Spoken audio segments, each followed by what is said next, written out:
Hello, hello.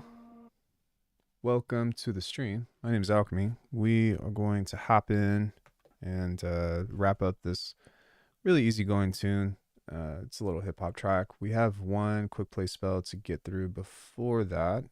Hopefully, you all had a really awesome Thanksgiving and good Black Friday with lots of good sales, you know. Or if you didn't buy anything, that's totally fine too. We still have a sale on my website, alchemy.com, 50% off everything that is a single item. So the only thing that's not on sale are the bundles, because that doesn't really make sense, right? Yeah, likewise, dude. Hope you're doing well as well. Yeah, that sale will be good until December 4th. Oh, we have two. ISO snuck one in. So let's get through these and then we'll kind of just wrap up the arrangement of this. And then I just want to hang out and make sounds with you all today for a couple of hours, if that seems cool. Or if you all have any production questions, I'd be happy to stick around and do any of that. Loudness warning. Okay. Turning down now. Thank you. All right. Yeah, let's get through these and then we'll get on with the day. Good morning, OmniLab. What's up?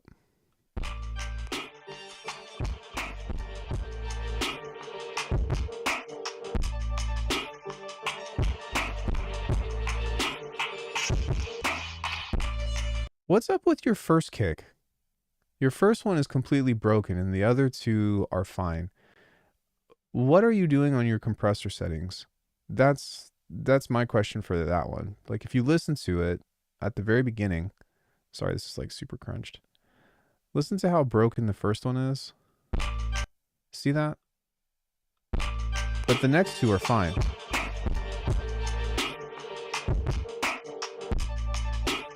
Yeah, you must have some kind of compressor settings on it that's like ruining the first one. I'm using an FOC or stock kick. Gotta make my kick. Oh, that's fine. I don't care about that.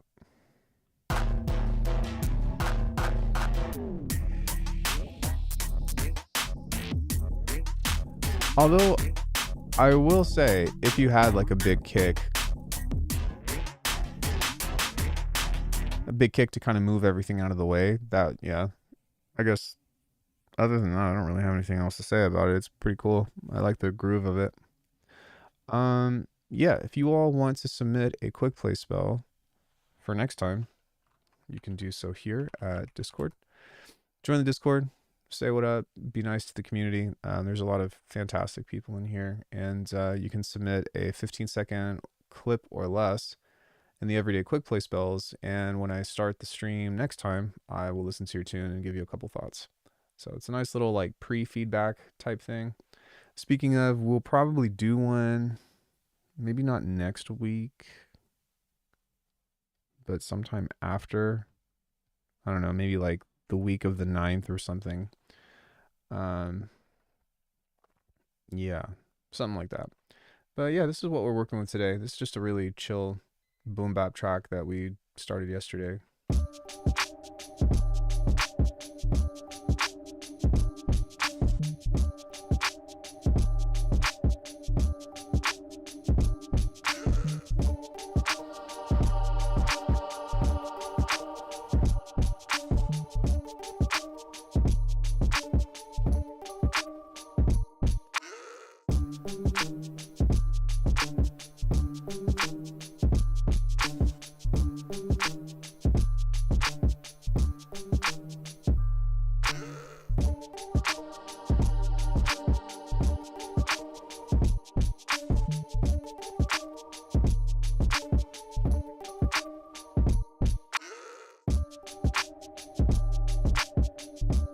Yeah, just really chill and nothing crazy. Something that I want to do is I want to adjust the shaker of this a bit.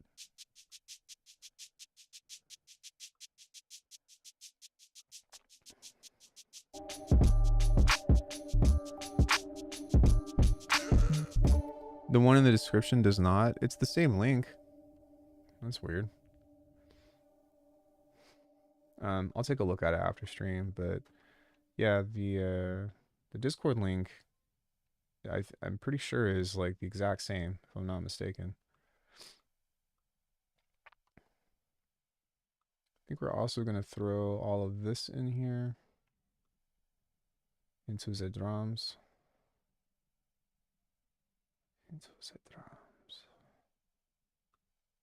And then I think all of this goes into the percussion. We've got our little doodads right here for our snares.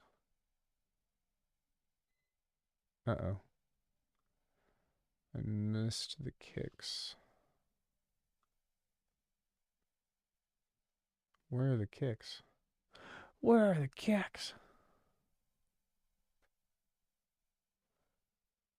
What am I doing here? Here's the sub.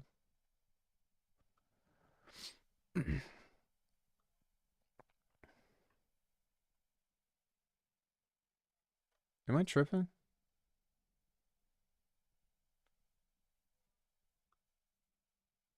Oh, here they are. I was like, what? Okay.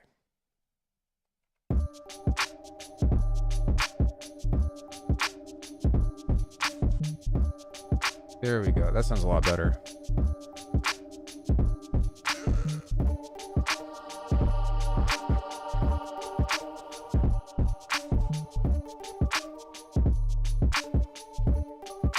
There we go.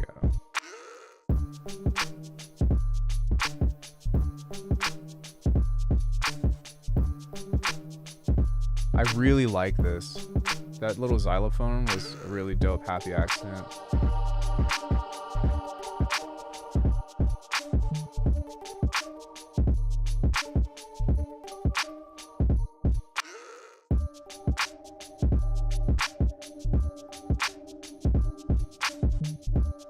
Maybe I don't want these in the sidechain group though.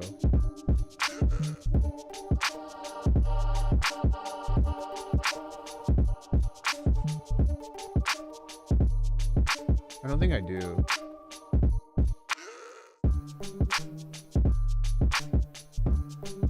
But I really like the bells over there, or the xylophones. This shit is sick. Oh, thanks, dude. Yeah, I've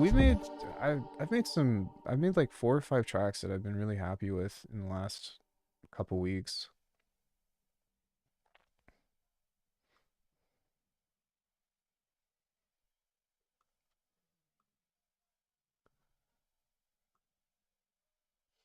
Let me see. I think we've made like, I want to say 4 lo-fi tunes. Not lo-fi, but boom bap. And then we did an IDM track yesterday. And then I did a couple of like high energy bounce tracks. Sometime in between there and before that. So so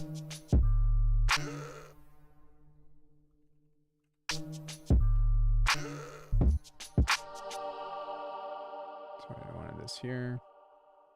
And then I wanted to do something here.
And maybe take out every other one like this for this section.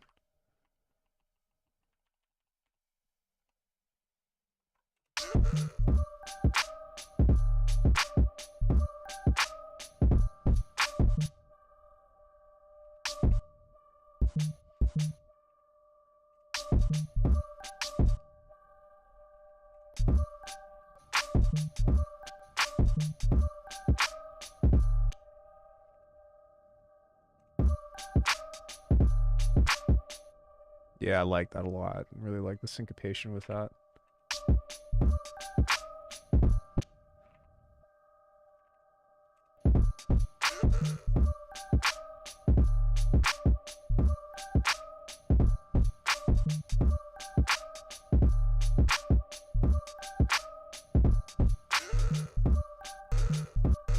Yeah. That reminds me of my brother.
Here we go. Boom, boom.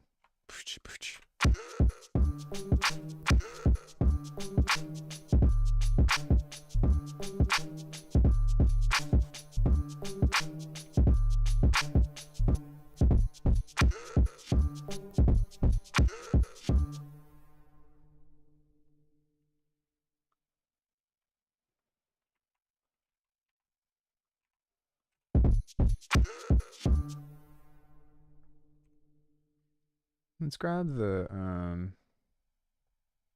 this. We're gonna bounce this in place.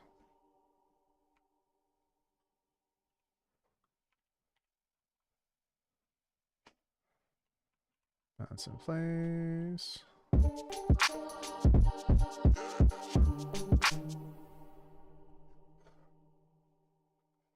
Do this. Go pitch. Hi, do you have advice on how to hear frequencies to use EQ to shape sound? Can you be more specific? That's like super general.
Hey, Danny, what's up?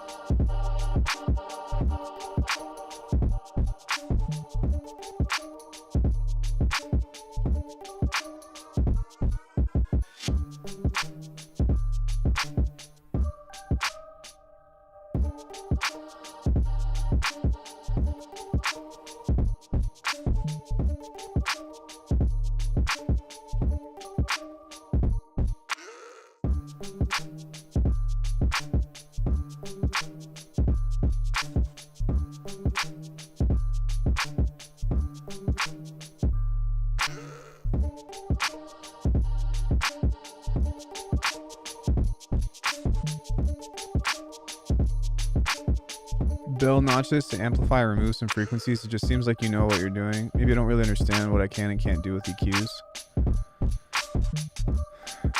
I mean, visuals, it's all about... Sorry, I'm trying to figure out how to answer this question in a way that's going to make sense. Okay, I guess like let's backtrack to the last thing that I did, right? So these decisions were influenced off of this, right? I'm going to eat KFC today. Whoa. Hope you like it, but I can't stand KFC. You see how there's a general uptick of frequencies on here? And so I wanted to try to even it out. So I created these bells here to, you know what I mean? To try to tame it. But really what you're looking for is just stuff that peaks out too much in terms of mixing. You know, if you've got a single harmonic that's just... Actually, yeah, let me show you this. So if you have pure sine waves, and this is why like starting with this is a great way to learn to mix, because if we have just a simple amount of distortion and we start to play keys, you're going to hear that it's going to be all fucked up. So listen. Right? Even without this, if we start to turn it up, and you hear that? And the reason why is because there's such a crazy resonance of single harmonics that are pushing up too hard to the ceiling. See that? This is sticking out more than everything else. And so what we need to do is grab this and do this.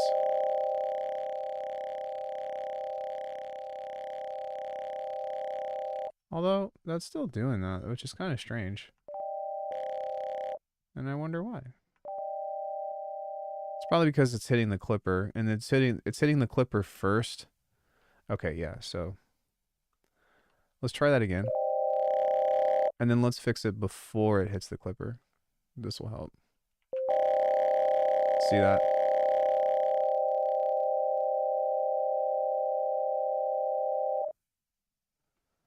What is it about boom bap drums that make them so difficult to get right outside of an MPC? It's the groove.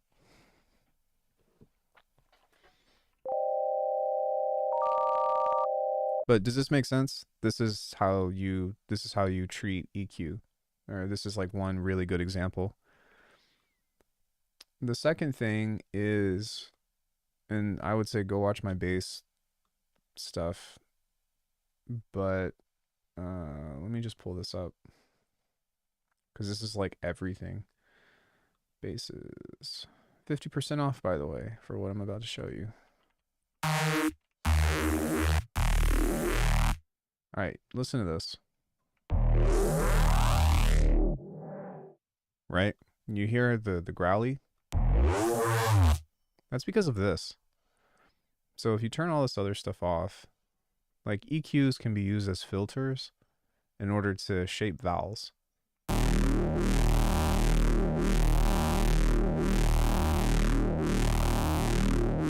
And so what you do is you can... No, it's not swing. It is certainly not swing in most cases, which is like a common misnomer. It's rubato. You're right. It is the off-gridness, but it's called rubato. That's the thing that people often don't mention. Some people do, but so within this, right, when you start to boost certain frequencies, you're going to start shaping vowels. RUBATO. I have a video on it.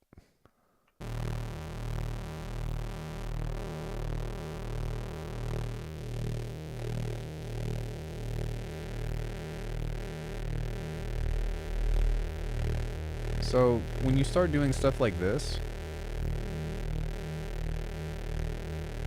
which certain frequency ranges have certain vowels, right? So the lower the frequency range, the lower the growl, I guess, and the higher up you go, the more squelchy it gets.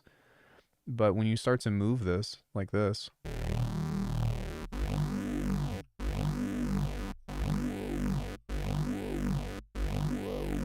You hear that?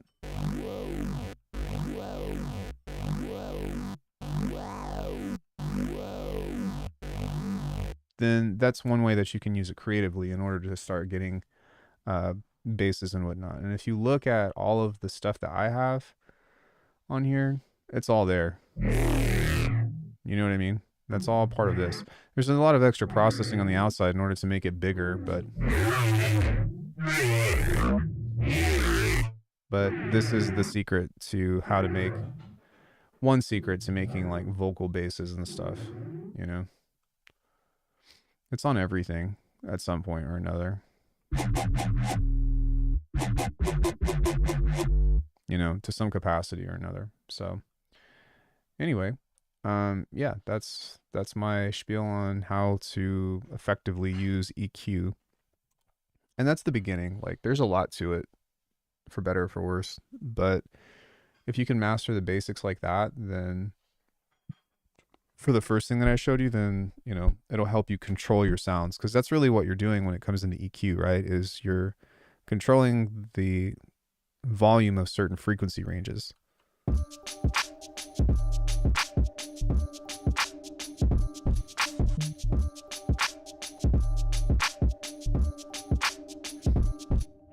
So the thing about swing, which I actually want to talk about for a second,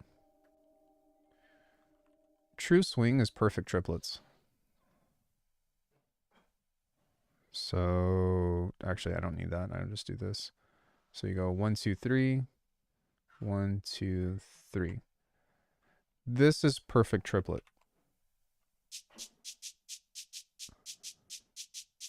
If you break that down even further, and we go to the next set, which is 4, 5, 6.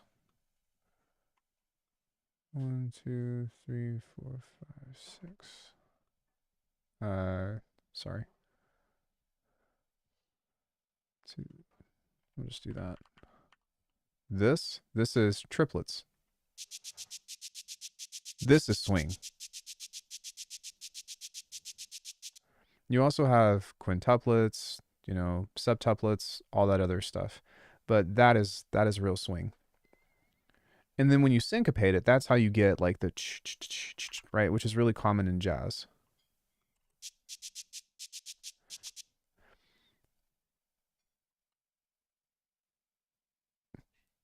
No. So the reason why it's different than rubato, or the reason why swing is not the same as rubato, is because certain things inside of rubato are off, are late, and other things are early. So let me just grab this here. You can see that this snare group is early. Just gonna put that right here.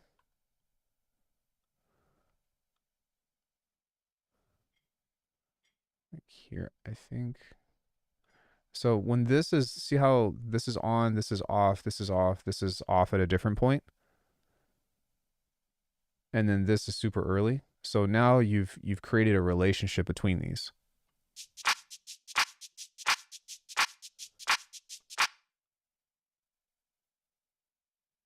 Which this should be here. Sorry.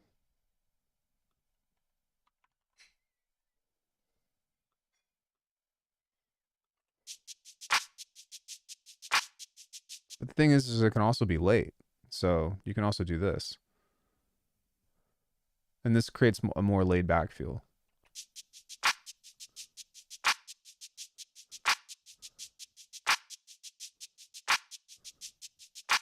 No, swing is triplets. That's the thing. Is everybody that's the common thing that people were talking about. They're like, "Oh, well you get swing by moving everything late." And it's like, "No.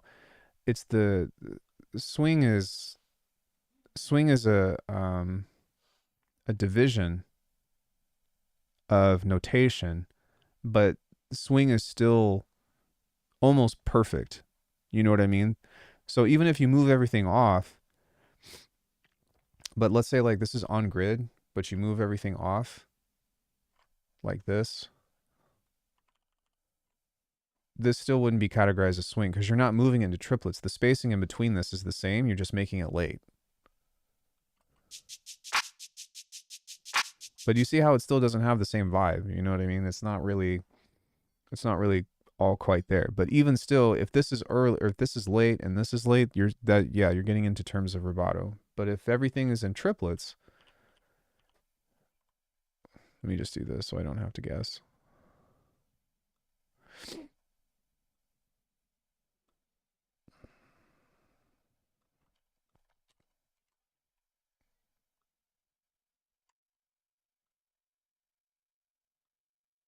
The division is still the same.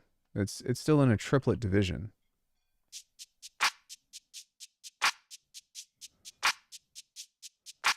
See what I'm saying? But yeah, there are different degrees of swing, like septuplet and quintuplet and all that. But it doesn't change because, like I said, the spacing is here. What I do is, if you look, these are all a little bit more or less off. But the thing is like, here's like the big polarization. If you have even just a beat, right, and you've got this, as long as this repeats at the same time, then you can place this anywhere. It doesn't matter. You can do this if you want to. But the thing about it is that it's always going to repeat in the same time. You see what I'm saying?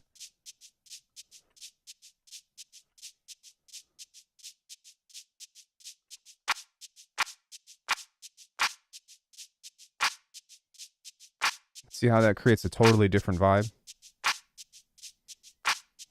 And it could even be this too. Like, you can even mess it up even more if you wanted to, but at a certain point you're going to start to lose the pattern. But as long as you have a measure that like is a recognizable pattern, like, you can make this as fucked up as you want.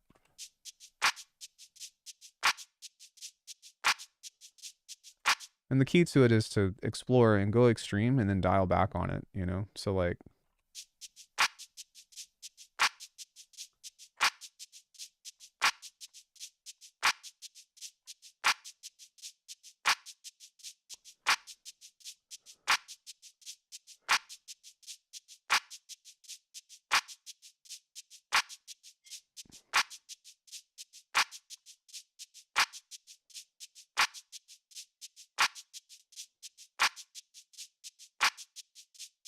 so that's what that is. And typically speaking, within stuff like boom bap,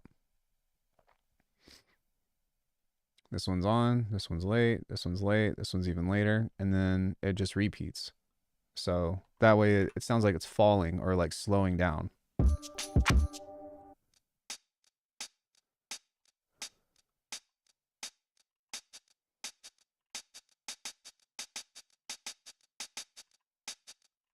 See what I mean? And then when you combine that with this,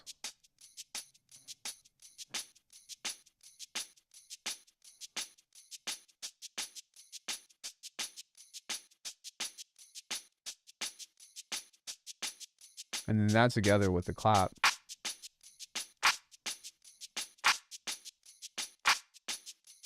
that's what makes boom bap what it is. This is also what makes halftime what it is. And this was the hardest thing for me to learn, like making the music that I do.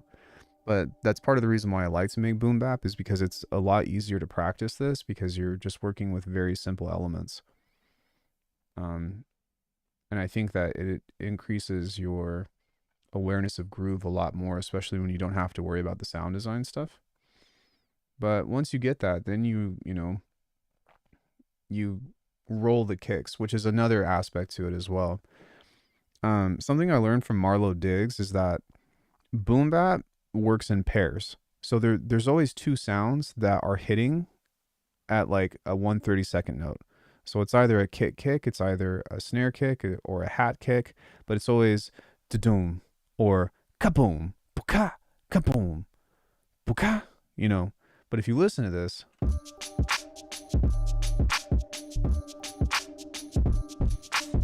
see, there's always something in there that works in pairs. And it's kind of a weird thing to describe, but that's like what a major thing that gives it like that boom bap feel.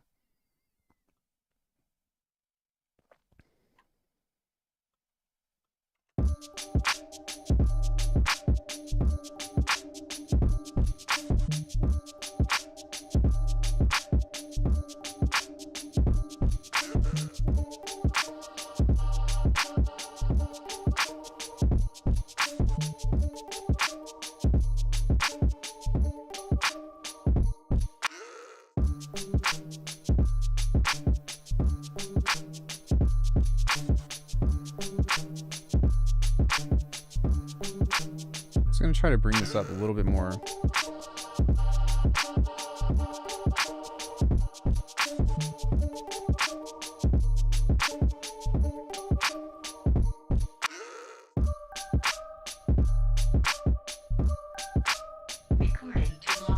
Hey, thanks for subscribing, Turpid.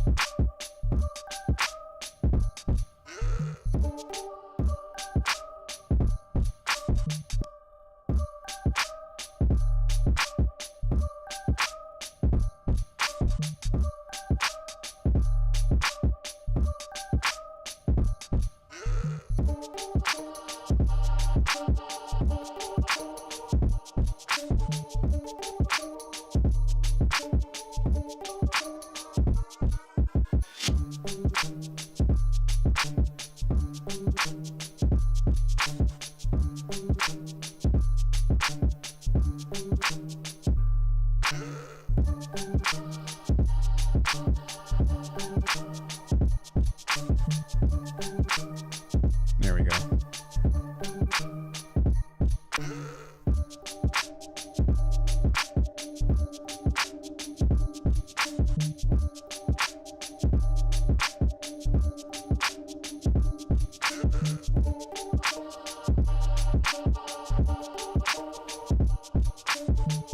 Yeah, this is something that you could just leave on repeat, you know, for an evening.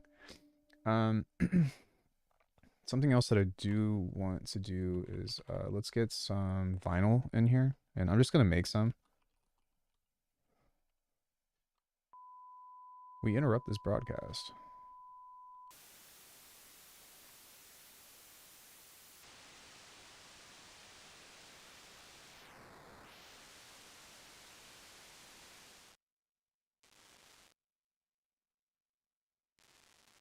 There we go.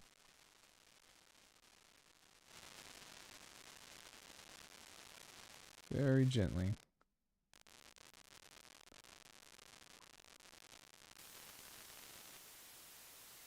So we're gonna use another bit 8 on this.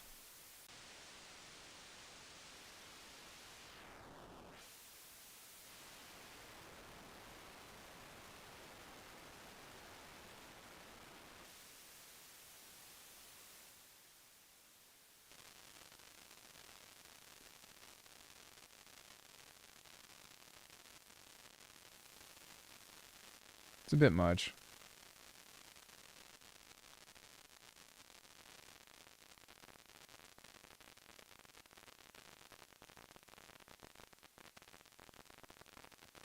There we go. We just want to slow it down a bit, so.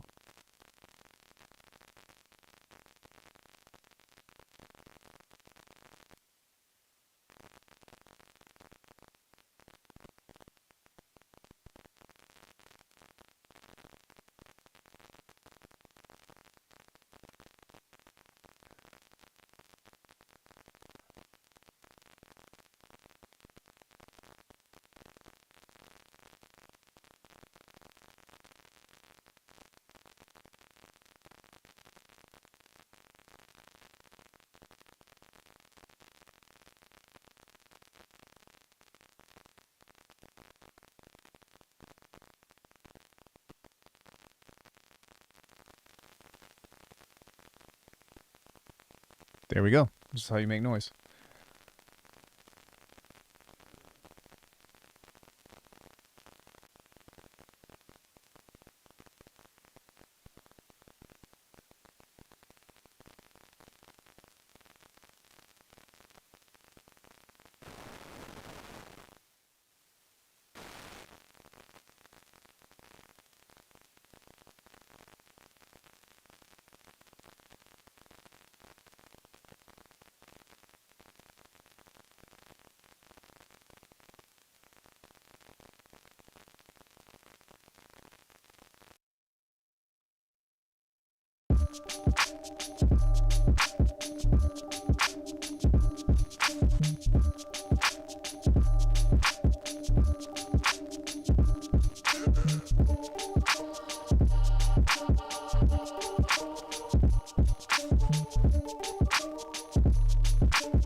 Okay, I don't want to do the same turnaround every time.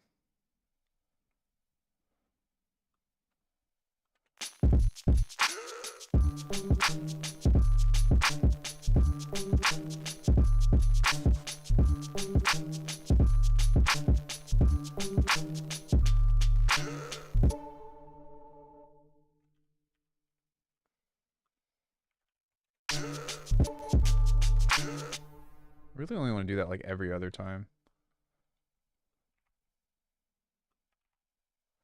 Yeah.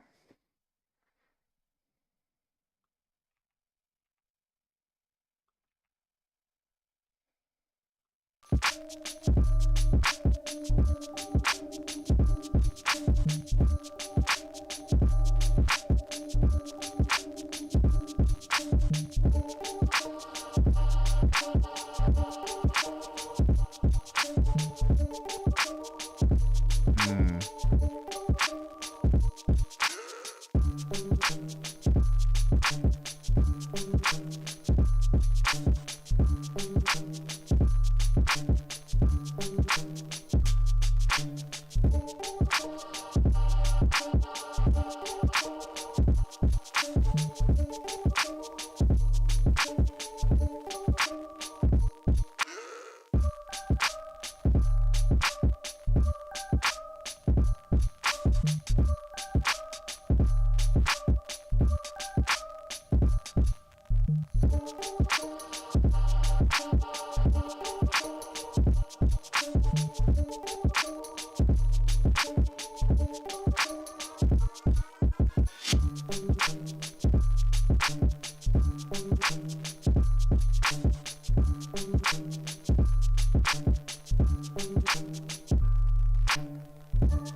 Dope, man. It's a cool track.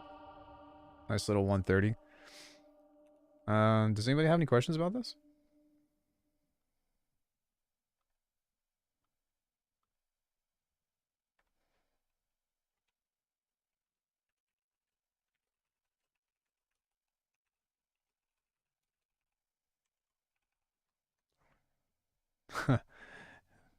So, for context, um, I got the story. Uh, when I was living with my brother and my father, my brother worked at a liquor store across the street, and right next to them was a tanning bed. And he was telling me that he walked in there one time and saw this, pretty lady, and he was going to shoot a shot. And so he walks in and he's like, hey, how you doing? My name's Rain. I work at the liquor store across the street, and whatever. And she's like, oh, I'm so and so. I don't remember her name. It was nice to meet you. And he's like, yeah. And then he goes, how long have you been working here? And she goes, oh, about a year. And he goes, hmm.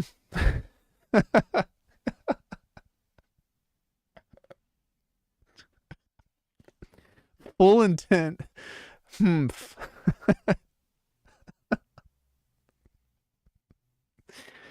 And so anytime, something interesting or like something funny comes up, we would always make eye contact and look at each other and go, hmm. But we would be super dramatic about, what'd you say, honey? Huh? Oh, I'm sorry. I thought you were chiming in. Hmm. So, yeah, that's our thing. So how long have you been working here? Hmm. But this yeah on here is it reminds me of my brother a lot. So I don't know, because he always would say yeah like that. He'd be like, yeah, Magda. Nah, but just funny shit like that. So a little bit of lore behind the titles. I don't particularly think this song is about that, but just the title name is pretty funny. Cool. So, what do y'all want to do next?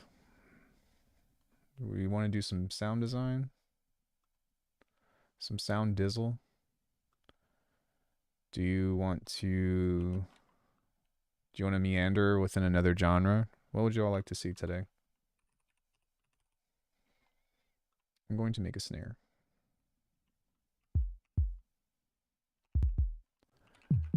Grid.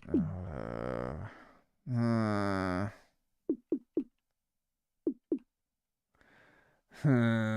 Recording to logbook. Hey, thank you for subscribing, Karma Experience. I appreciate it. Grid.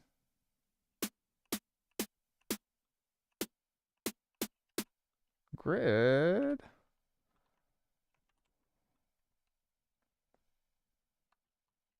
Make drums forever. No, we can do some grid stuff. Let me do this stupid snare first. I don't know. I like the grid, but I really don't like the grid. It's kind of mid. The grid is mid for me. Not in terms of like being, powerful or whatever, but in terms of being fun to work with. I'm really not the person to like come up with cool and crazy shit in there. Unless if I'm trying, like, I have a very specific layout and I know exactly what it is that I want to do. Like the grid toolkit that I came out with, I was pretty proud of that. But the thing about it was that, um, how do you say? I didn't really like, I didn't do that many. I only did a few. What am I doing here? Time shift. That's what we're doing here.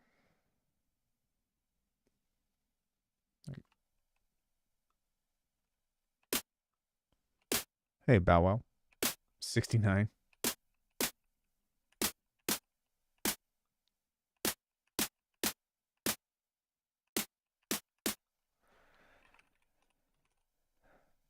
Bow wow wow, yippee yo, yippee yay.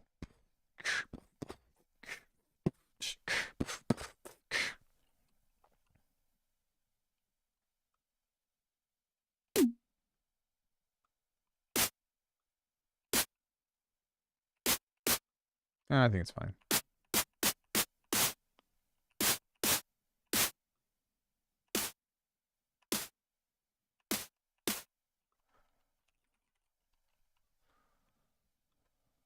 think it's more of that reminds me of that song. Bow wow wow, yippee yo, yippee yay. Or more bounce.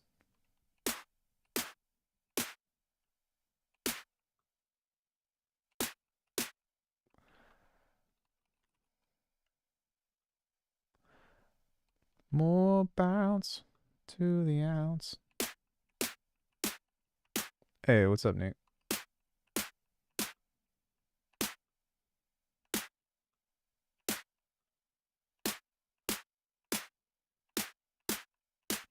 I think this should be good.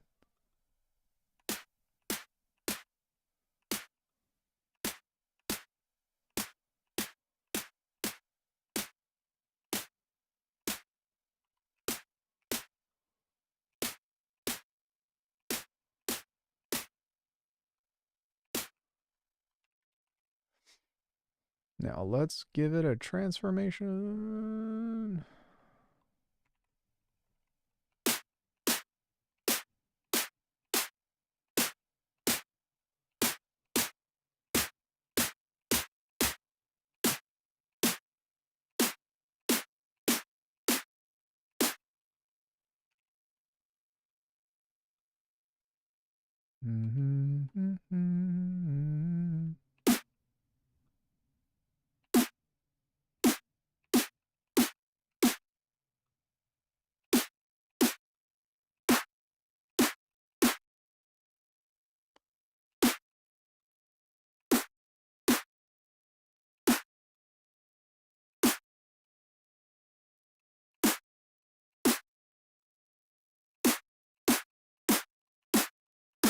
There we go.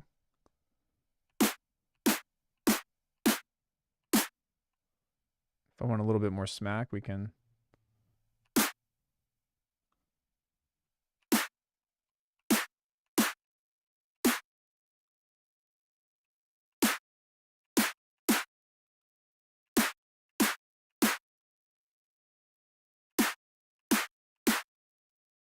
Let's maybe try this one.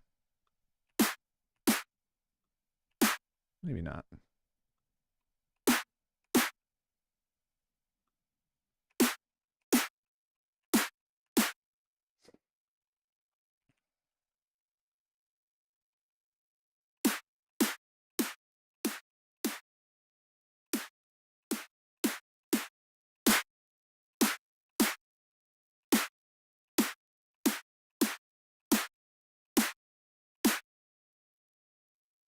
I'm gonna make this a little bit slower or a little bit faster. It's annoying. It's like the smallest adjustment makes the biggest difference. Distube a culture. When you're using a compressor and drum sound here, what's my overall goal? I will. Do you mean aside from compressing the sound? It's just making everything more consistent.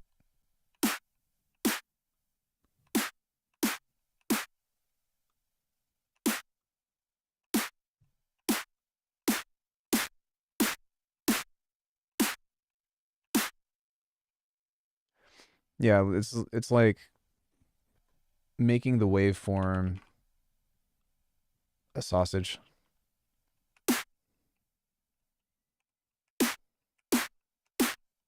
Yeah, this should already be really loud.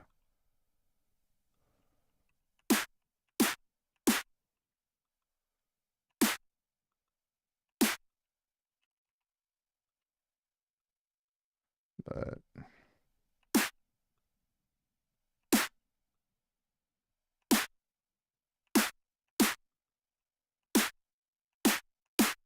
it does have a good smack though. Why the fuck would you use a compressor to compress the sound? Yeah, I was like, that's coming off awfully rude. Try again.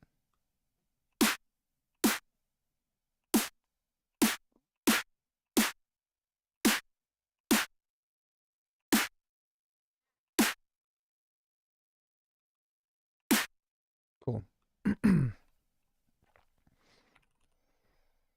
Be nice or I'll threaten to kill your kids. I'm just kidding. Um, no. It's fine. It's yeah, it's a consistency thing. Yeah, I figured.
There we go. It's got some really nice mid-side or stereo in it now.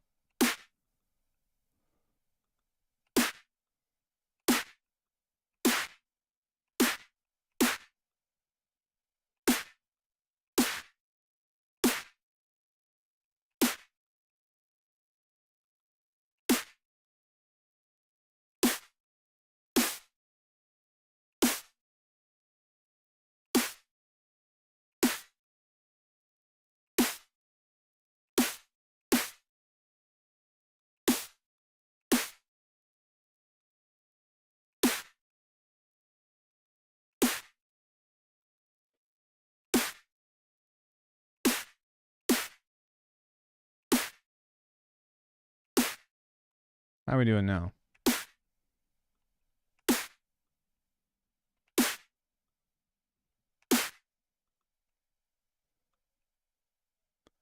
It's pretty good. I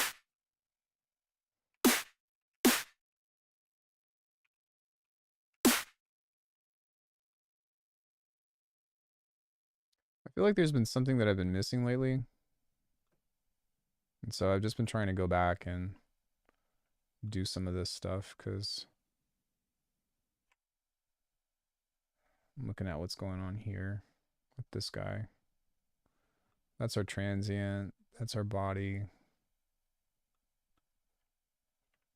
That's our body. But it's a nice shape.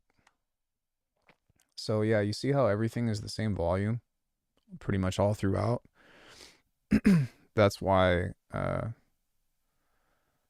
you compress. And if you compress everything and everything is consistent, then when it's squashed down and you use the clipper here and you push it up, it's going to be able to become a lot louder. So, I mean, this is a pretty loud snare. You know what I mean?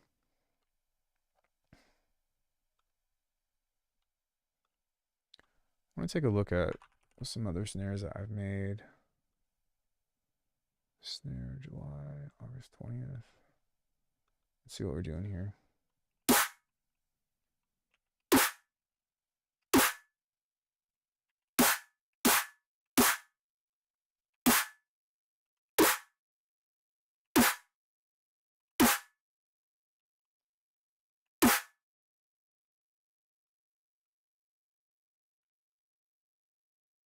Oh, I distorted it again.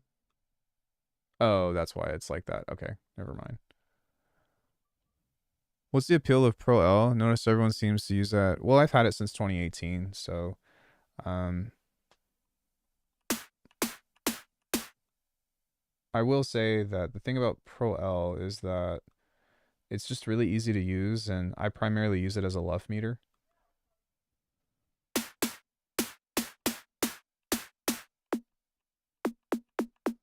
That's what we're missing here is this guy. Because if I were to turn this off,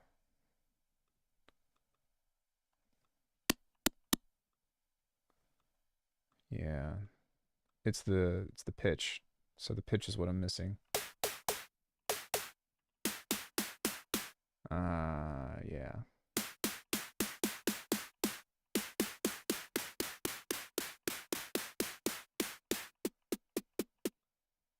Okay.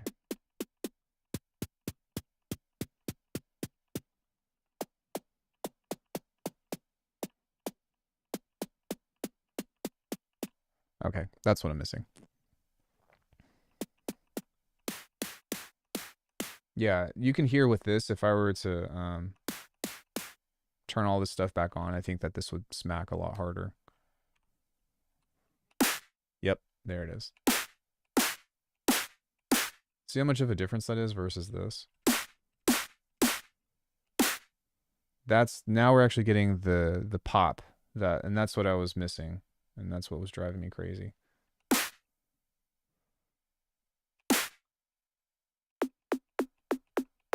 So it's this guy. It's a little bit of noise. But we need that along with the transient of this in order to get the kind of snares that, or the kind of quality that I'm looking for. So what it came down to was this guy was too long. And another thing is, what is this in? Eighth notes? Quarter note.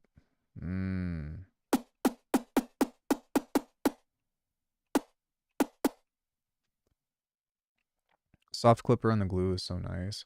Well, before the clipper came out for Bitwig, I felt like the glue was like a must-have because there wasn't, well, that or Newfangled Saturate or something, you know, something needed to be on there. But now that Over has come out, um, you don't actually need the glue. I do think that Bitwig still needs an OTT solution. Do you guys mind if we do another snare? Um, but I don't necessarily think that it needs like a SSL bus or something. Is it easier to work with drums as audio clips rather than Ableton, where most use a drum rack and MIDI clips? Most people I know work in audio, to be honest with you.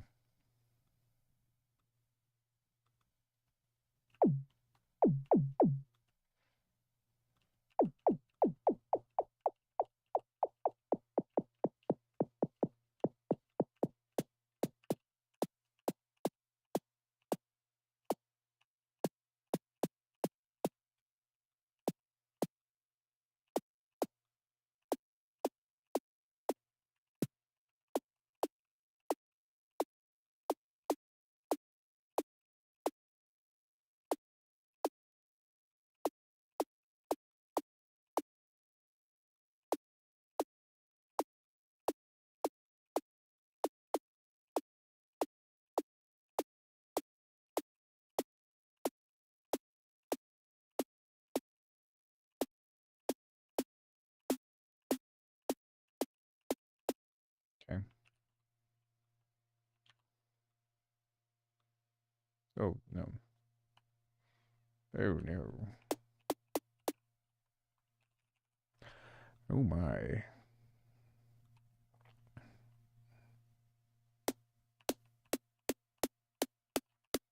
Seems like masters of all work with audio clips.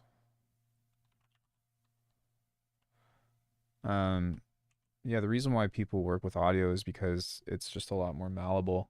And especially for my kind of music, I need to be able to see the waveform on the timeline as opposed to having to just have an obtuse random MIDI note that might have a tail. It might, have other stuff that I can't see. I think that's the best way. I am going to make a video about this, about why I work in audio in the near future, which thank you for reminding me. I'll probably do it tomorrow. But um, that's the primary reason is I need to be able to look at what it is that I'm doing. And I like to like cut stuff off. And the other thing is that whenever you work in MIDI, you have to open up another window. So you have to look at this and compare it to this. Whereas if it's all in audio, it's all just there on the same thing. It's one window. And I guess that maybe some people want to do that. Like they would prefer to use um uh-oh, what did I just do?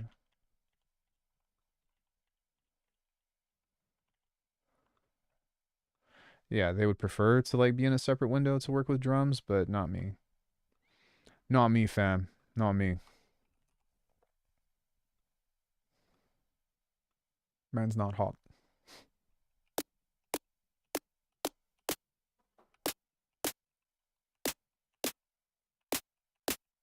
This sounds so much better already. It actually sounds like it's gonna fucking smack.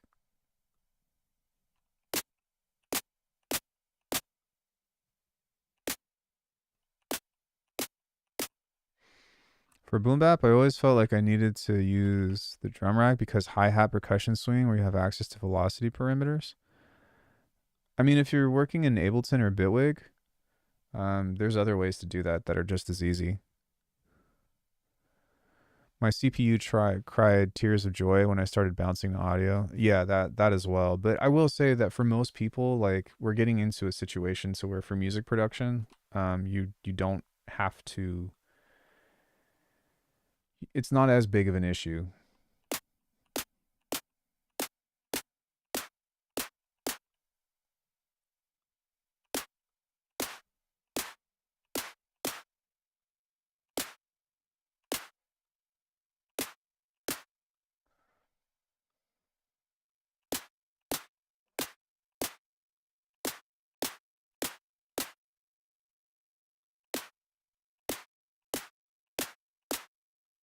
Yeah, I think I prefer to just do all this shit in mono. I mean, and you can, like, there's ways to control it, but like I've made quite a few tracks with Atlas, like I Don't Love You. This was done in MIDI.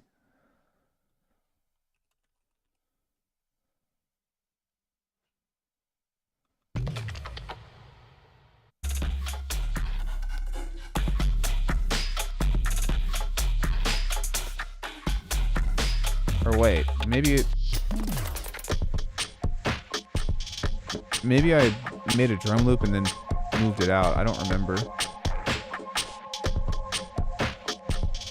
I think it was done in MIDI.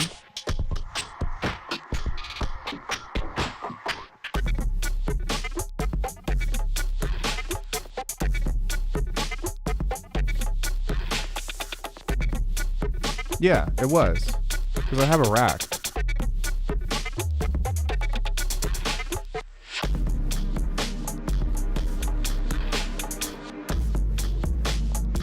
You can, but it often doesn't give you what you want. I wouldn't recommend doing that personally.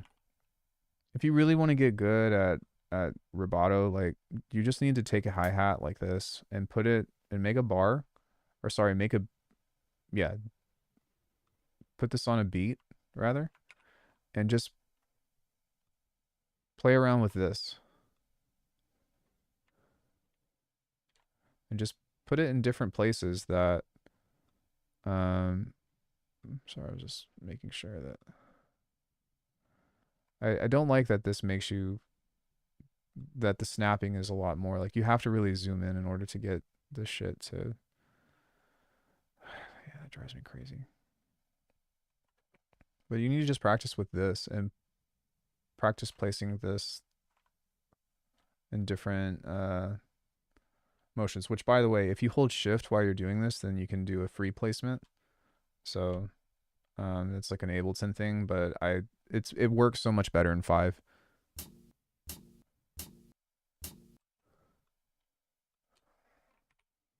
There we go. You just need to practice this.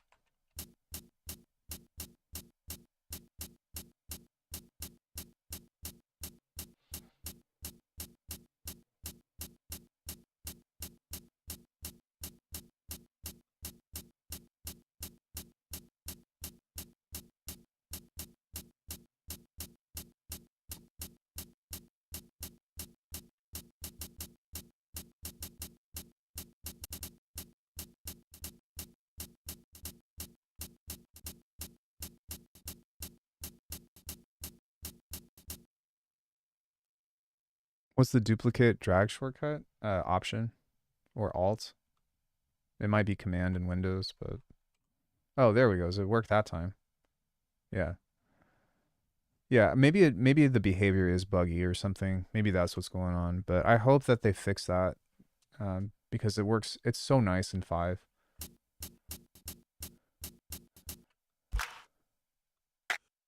But it's control things.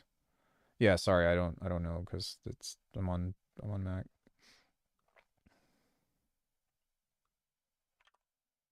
But I mean, oh shit, oops. Just, mess around and put that here, and then now.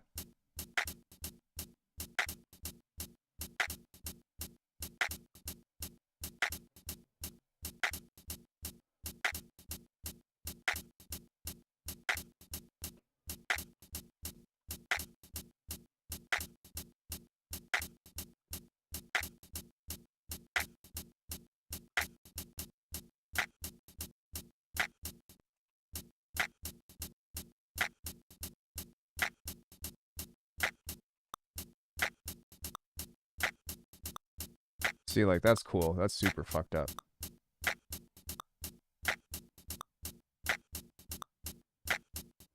I actually really like that.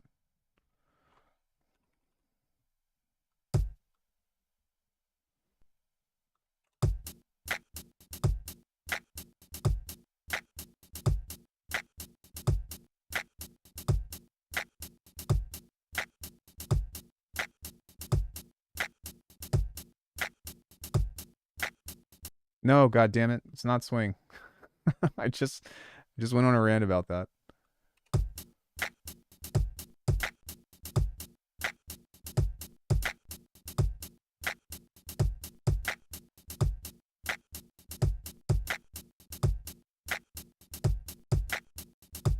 So what I can do now is I can just bounce this.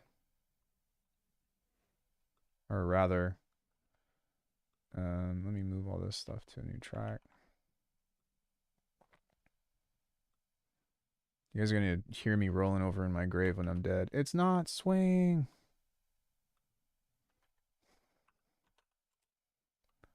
So now I can save this clip and we can just call this like fucked up beat 1. Save this to the library. And then, yeah, you can toss that over to the side. But this is how you make, like, this is the practice, right? The other thing that you can do is grab a drum loop.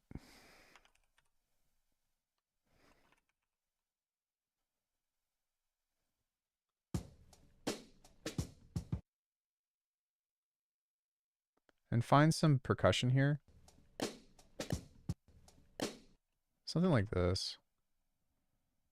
And set this to repitch mode. Just play with this.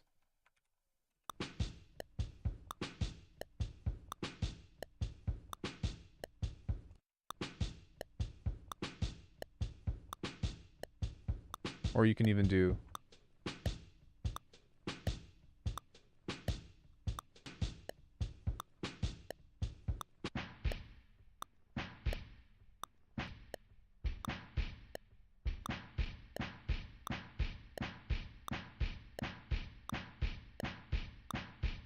It seems stupid. But when you start pairing this up with other stuff...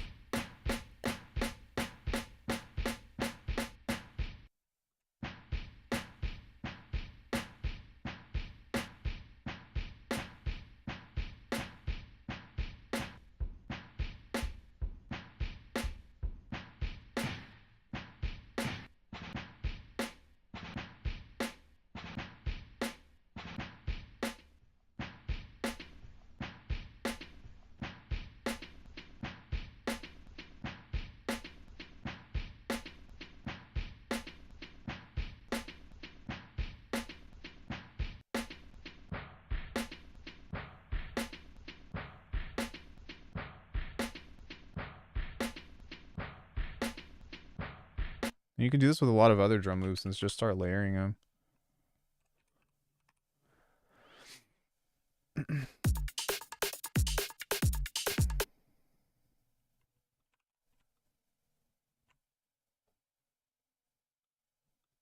Doesn't really matter. Just kind of playing around and seeing what you can get.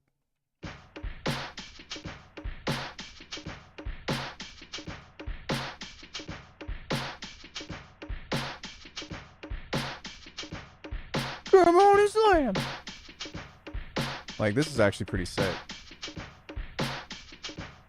No, I started off with... like Flying Lotus kinds of beats. That was like the first track that I ever made, was something that was in the style of Fly Low.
How did I get into it? Well, I got into electronic music. My mom used to be a go-go dancer in LA. And then Like she introduced me to a lot of like trance and house and stuff back then. And then I got into drum and bass and jungle and all that from Street Fighter Third Strike. And a lot of times I was looking for breakbeat music, which I had no idea what it was called back then. And so in about around 2000s era or whatever, I started discovering all of that shit that started coming out. Yeah. Well, I didn't start making music until 2013, but I was listening to Noisia and stuff. I think I found Noisia in 2008.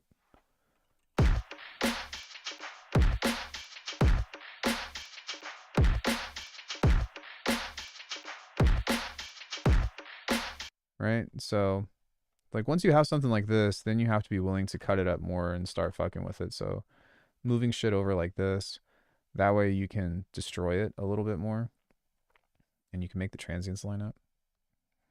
I actually don't make that much D&B. Even though I make a lot of neuro sounds and stuff, like I think that I was really into neuro hop when it first came out because that makes sense. 2013 era, 2014, people like Frequent and Copycat, and I was really into Audica because at first like it was glitch hop and everybody was like, oh cool, and then it got really dark with neuro hop, and then I was like, oh shit, this is cool. And then that's when the drum and bass and all that stuff came together. But I would say like my golden age of music was like the 2016, 2017 era where Disprove, now he goes by Kawaito, but or I think that's how you say his name, Kawaito. But he was just coming out with the heaviest fucking tunes, and Noisia was collabing with everybody. Chi released um Eddie Morphine, Ivy Lab was coming out with stuff, Saruto was releasing stuff. Like there was so much good music in that era. And it's still way ahead of its time for today. And there's some great stuff that's coming out now, but like that really set the bar for the kind of production that I wanted to do, and that's why I started taking lessons from people that I really admired at that time. Like I got in touch with Copycat, I got in touch with Frequent, Hudson Lee. I didn't get in touch with Chi and them until 2020, 2021. But the neurohop thing and the drum and bass thing kind of segued more so into the halftime thing, and they were still using drum and bass sounds and all that other stuff, and that's kind of what drove me to wanting to do all of that. There's just nothing like this kind of music. Like if you listen to Reptilians or you listen to fucking Trailblazer from Chi and Saruta, it's just like, oh my god, what is this? You definitely have your own sound at this point. See, like I'm curious as to like I think I have my own sound per genre, but I think that I also don't because I make so much different stuff, and I'm going to make a video about this at some point. But I think that a lot of producers only release, you know what I mean, like a single kind of genre, and it makes sense. They do it for their brand because they don't want to scare off their uh, fan base. But for me, and because I'm mostly independent, like I've got everything. Not everything, but you know what I mean? Like I've got so many different genres in electronic music.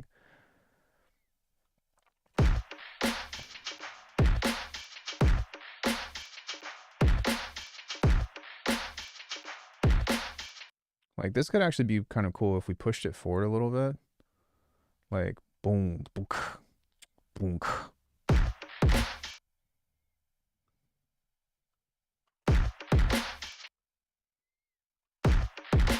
It's not even that. It's just like I can't make the same kind of music over and over again.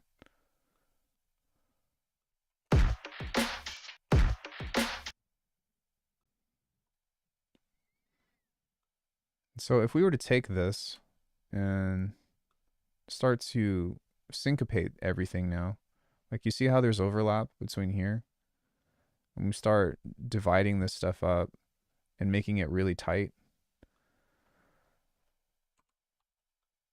then this is one way of how you start creating those cool little like interactions and stuff.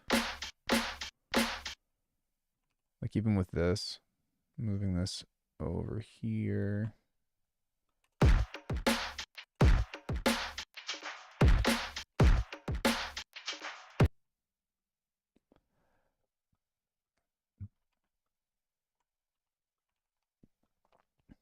Kind of in this way. And not being afraid to like be destructive with this stuff, I think is a really important thing. Because when you get to the chopping board like this, and you're able to do things like, and this is another reason why I work with audio as opposed to MIDI, is the pitching, the stretching, you know, the instant resampling gratification is really nice. And so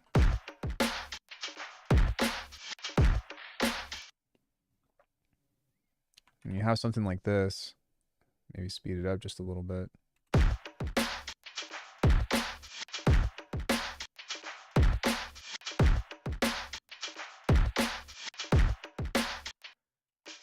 And with this, I think that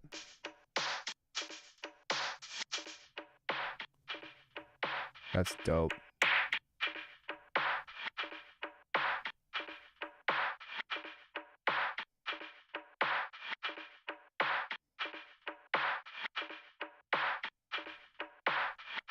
So what I want to do with this is I want to move this over here.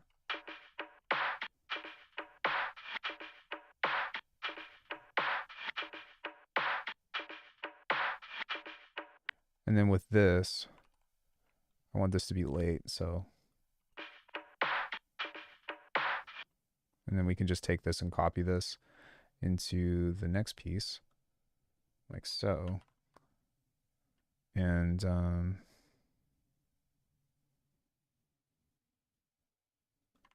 put that right there. Because this is, the relationship between this is what really dictates the entire groove. Because if we did this here, like listen to this. If we do this, if we do this, see? So that's a huge factor in what plays out with the rest of the track.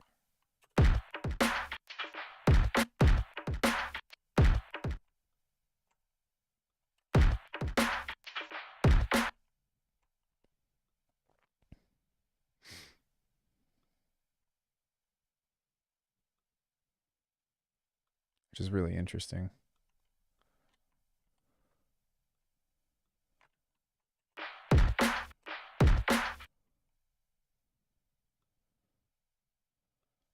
And this needs to be over here.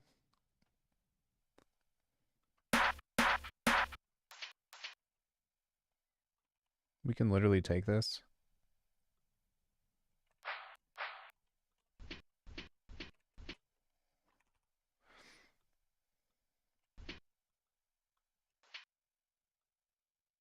And just do this.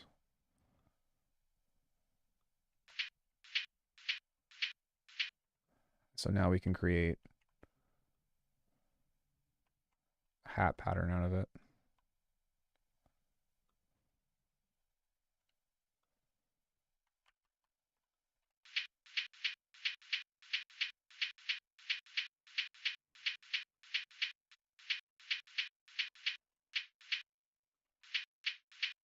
There we go.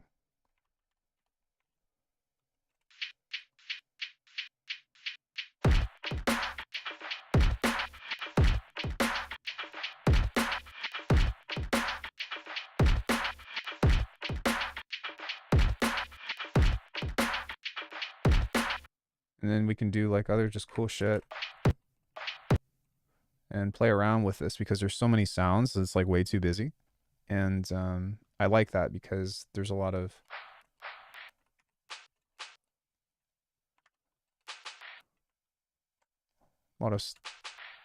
fun things that you can do like that. Or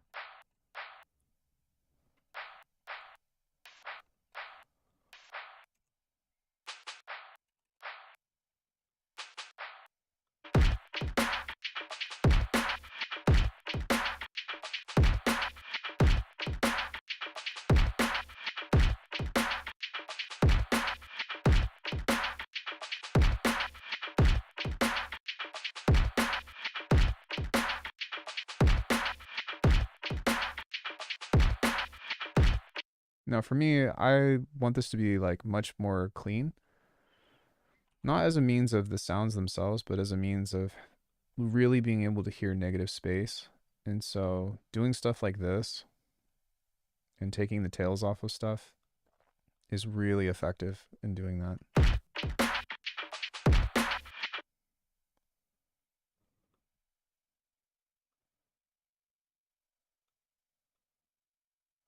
You know, stuff like this.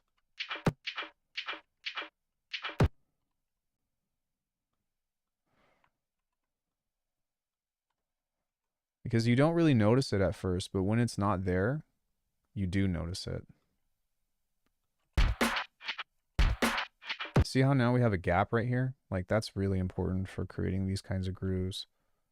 And even with this stuff, like this tail, these tails, like we don't need all of that.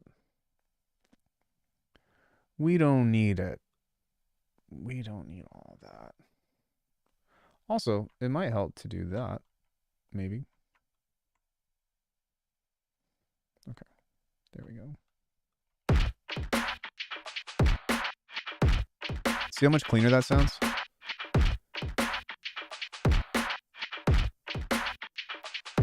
Versus if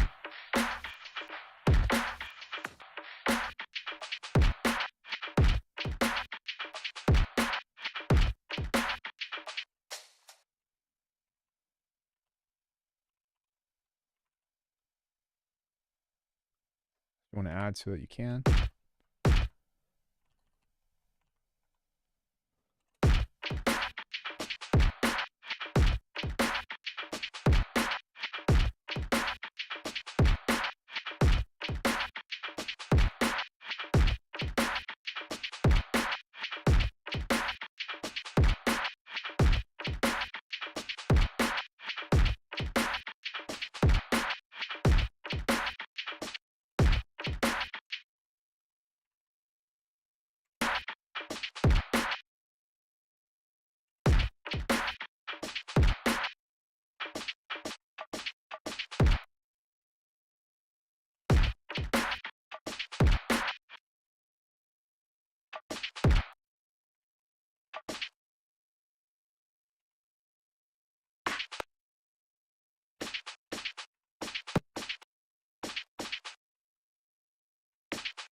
That's dope.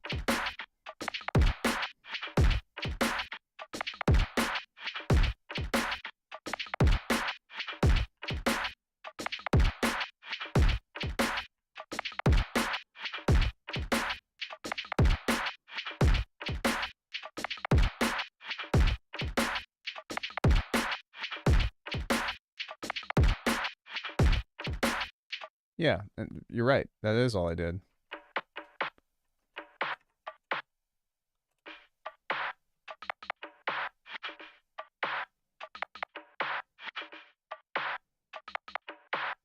Yeah.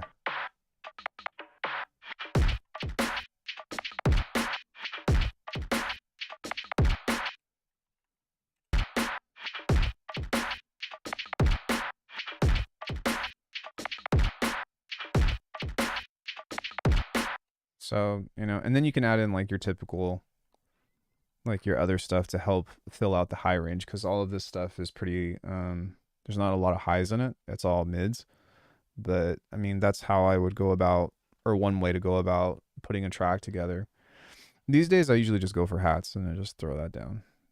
Um, but I mean, you saw me go through at least 4 or 5 different versions of this, right? And so because of that, it's a really it's a matter of being aware of spacing and really just playing with interactions of sounds, you know, if you want to write music like this anyways, because you can easily go, like, you can change it up too. If you want to do like the halftime thing, you can go, you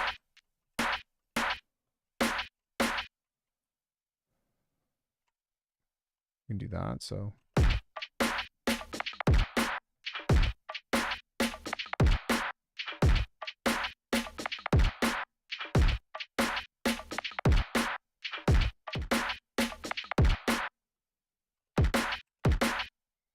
For this one, I think that having a separate kick, or not a separate kick, but a different sounding kick is really helpful for this. So taking out all the highs from this and just making it bump like this.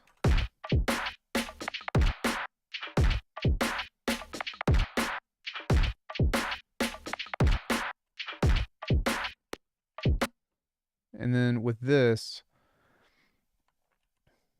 I really want there to be a very clean interaction between this hit to this hit to this hit.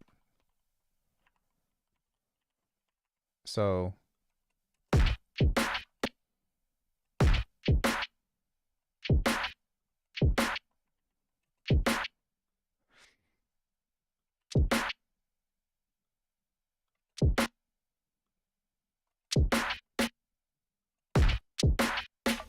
this isn't a good sound for this because it's not contrasty enough, but we can put something else there, like a hat, because it needs to be like boom, you know. So let's try something like that, and we can just replace or put the placement in the same spot, but let's see if that helps. See.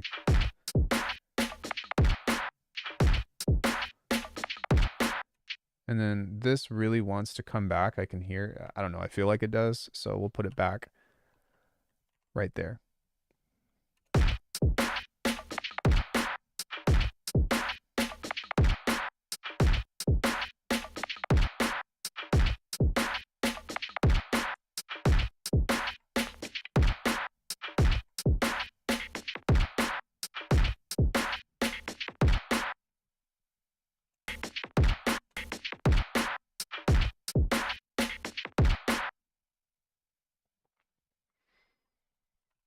We can do like a crash.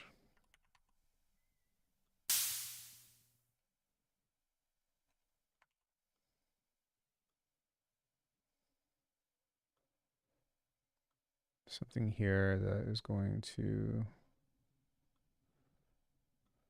turn it down a little bit.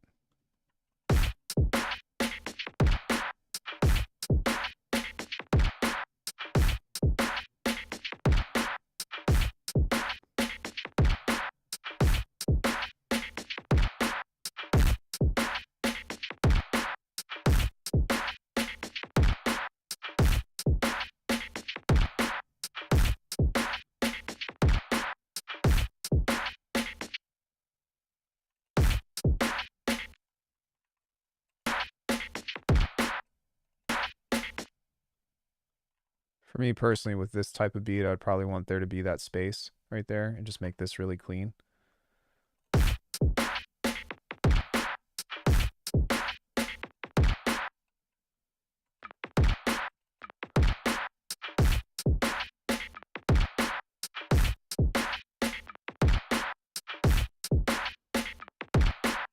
Right?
Yeah. So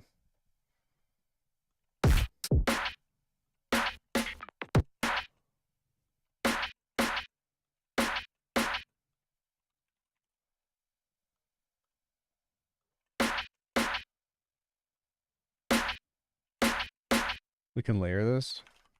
the vocoder.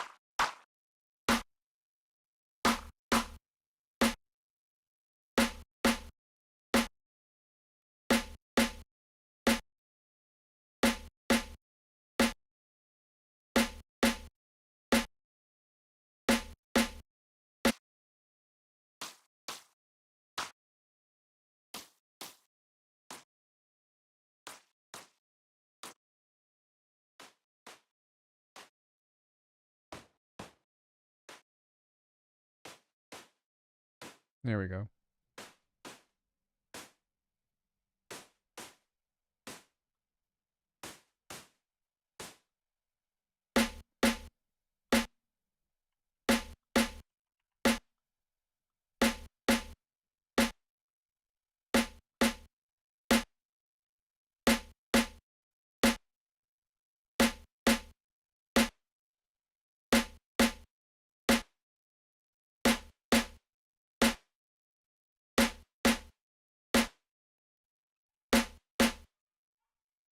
Can even do something like this if we wanted to. We don't really need that much, but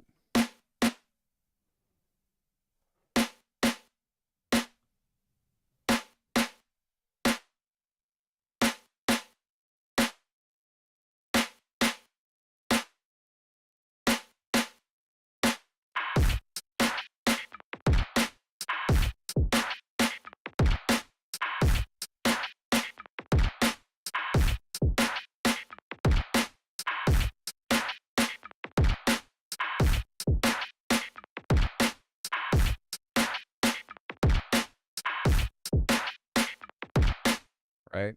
So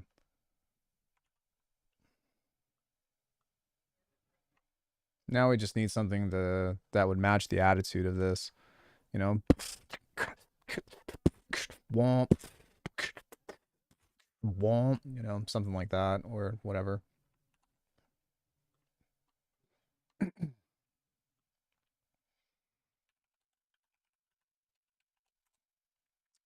But yeah, I mean, I didn't even really design a whole lot in here other than a couple of things, but yeah, this is a way that, or an introduction to how I write, more or less.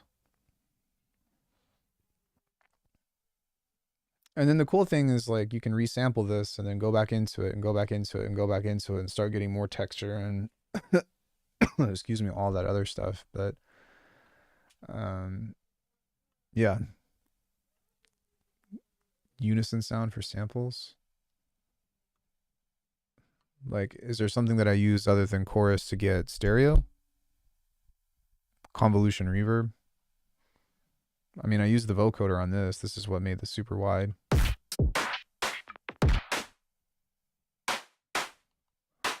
Right? Or, sorry, mid side. You can do mid side EQ.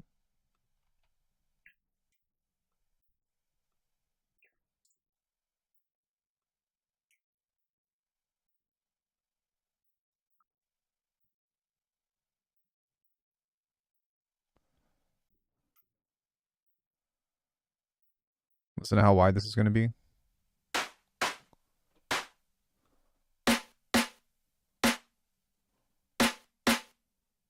See how wide it is now?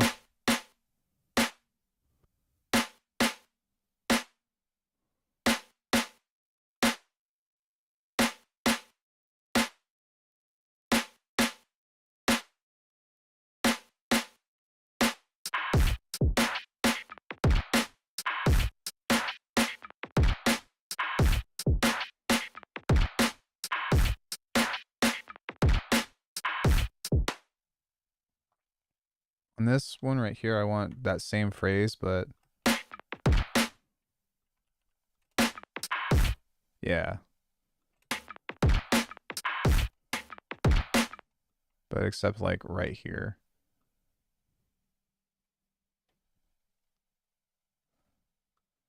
Like there.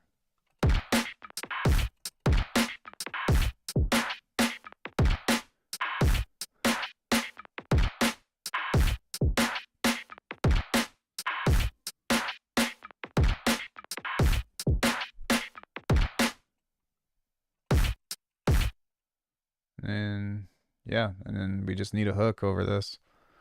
And this, a lot of times, what I default to is just something in here, something in my rolling sampler library.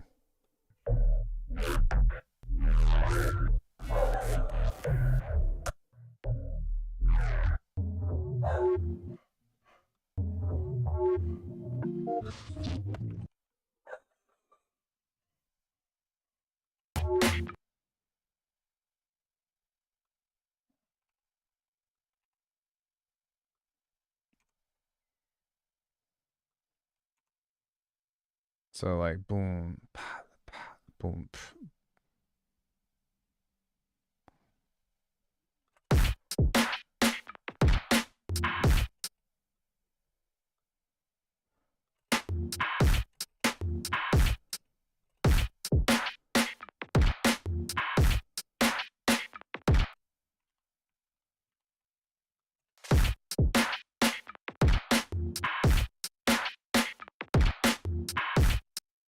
No, I don't think so. The one thing with Decapitator is it does have a phase offset that does some weird stereo shit. But just bounce it to audio and you'll be fine. Kind of want this to be a little bit longer. And then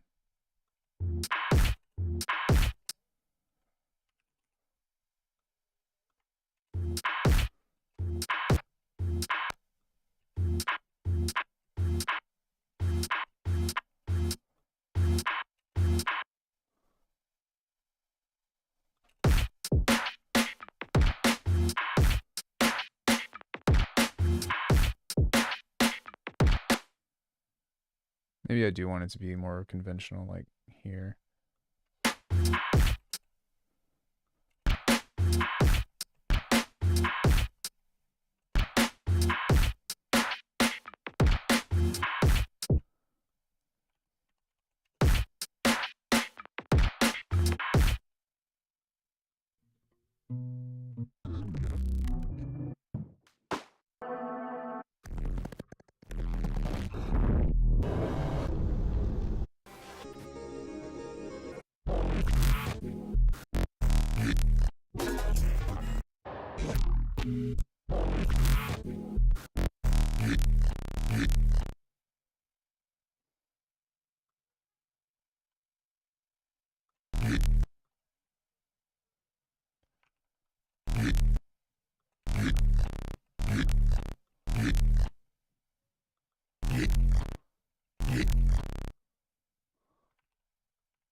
Hmm.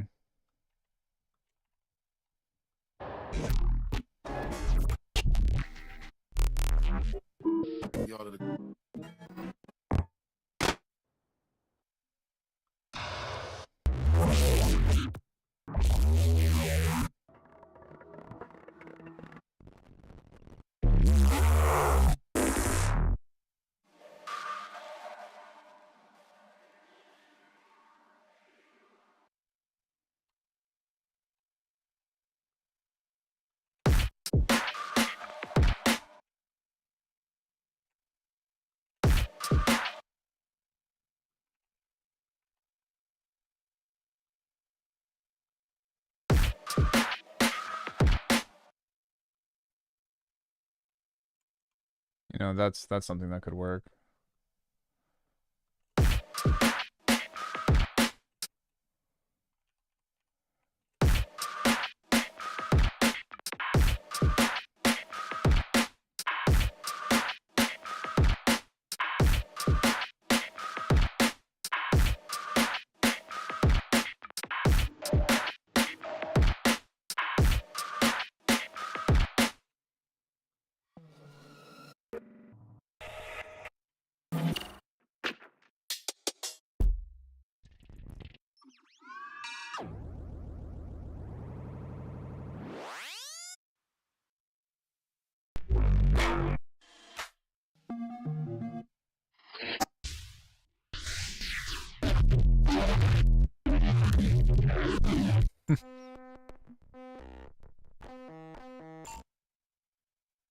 Wait.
Um.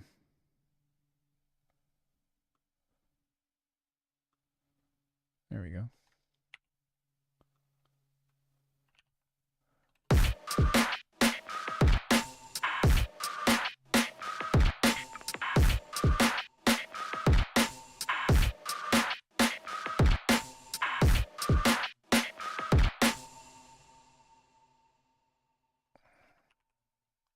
Yo, yo, yo, yo, yo, yo.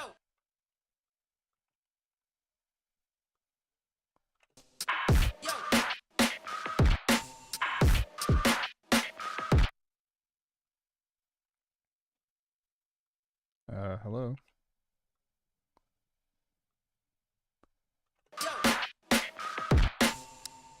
Yeah, you need a lot of yos.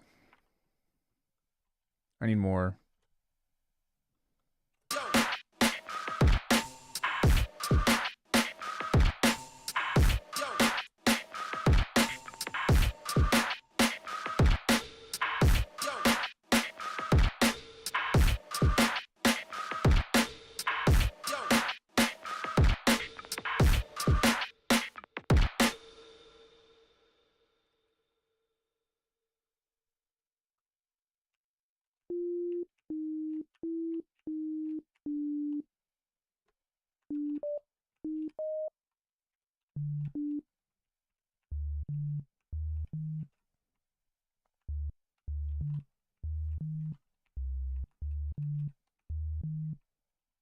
Dope.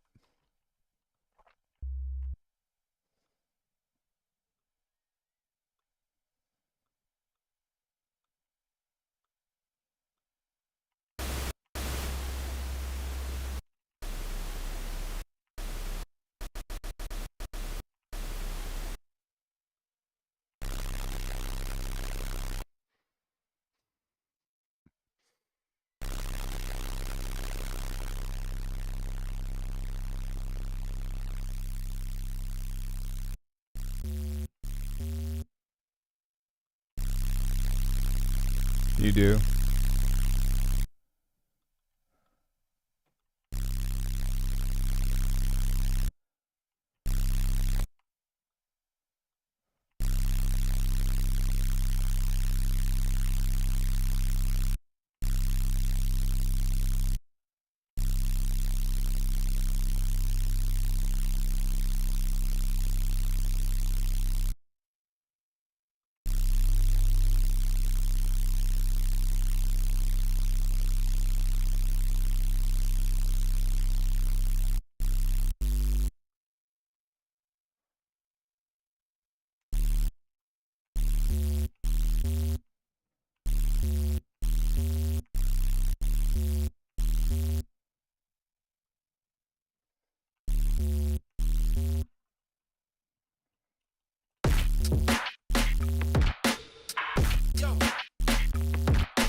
yo,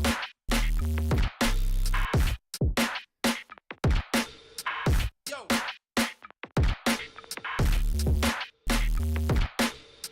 yo,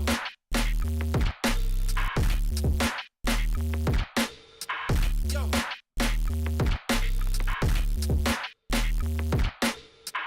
yo.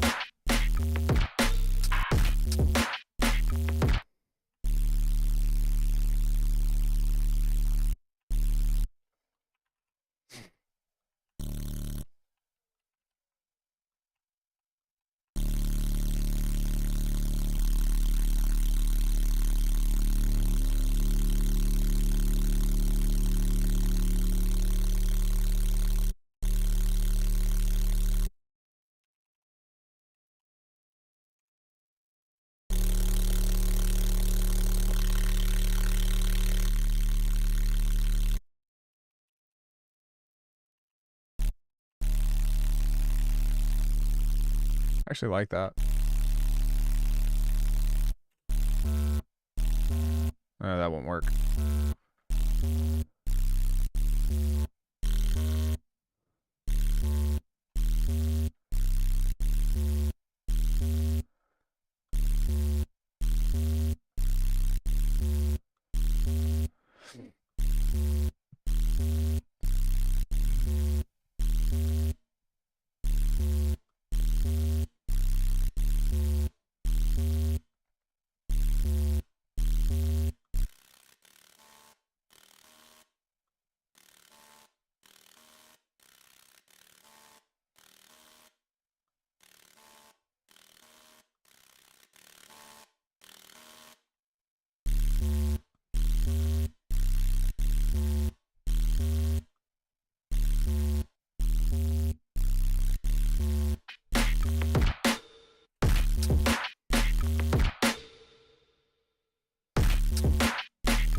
Okay, so there's something here that is not.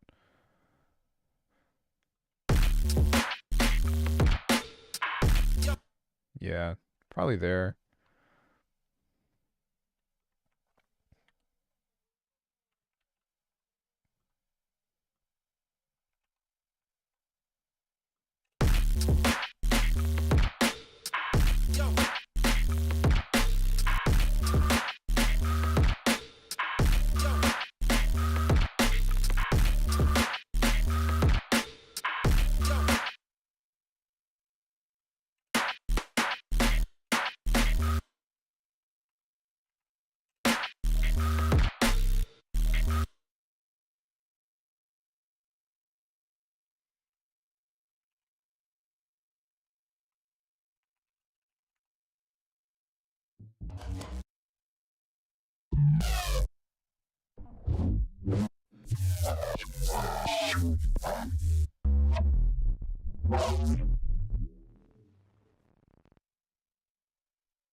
Something here.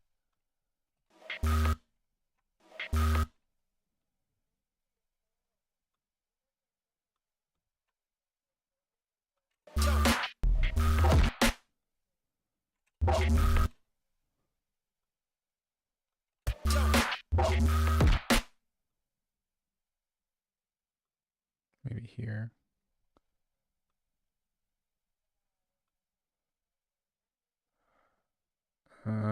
Maybe here.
I should still pull up.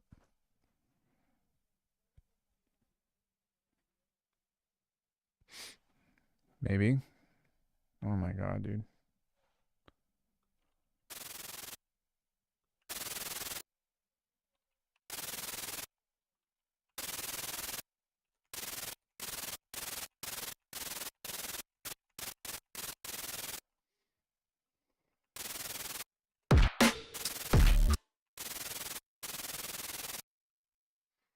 Still a little soft.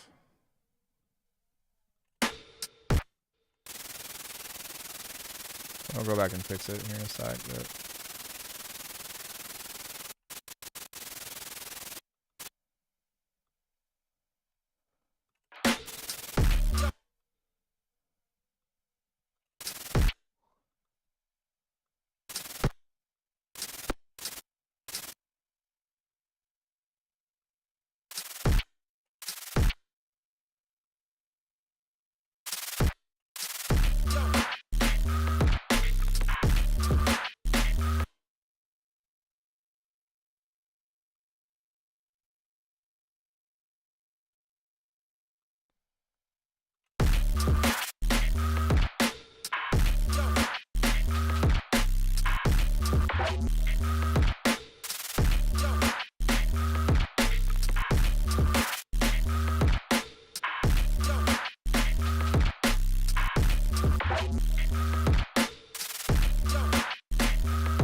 I know, but it works so well for the genre.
Ugh.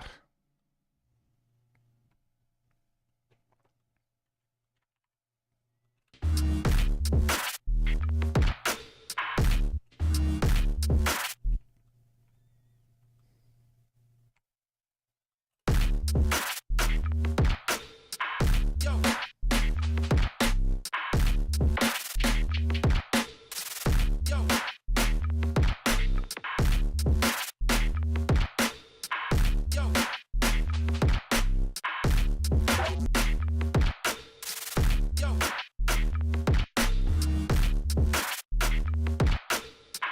yo.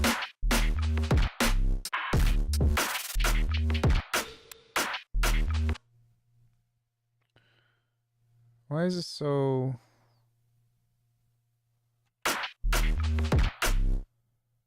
Are all of these like that?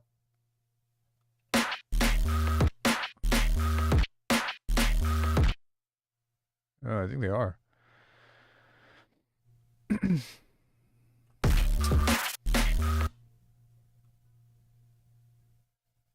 Let's try that.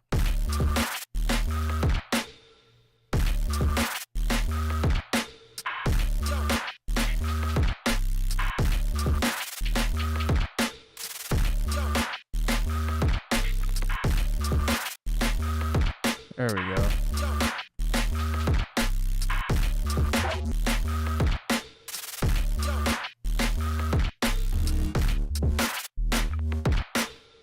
Yeah, now that actually has a little space to breathe.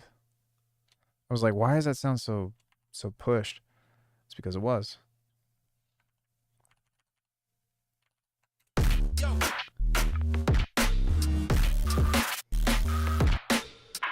yo, yo.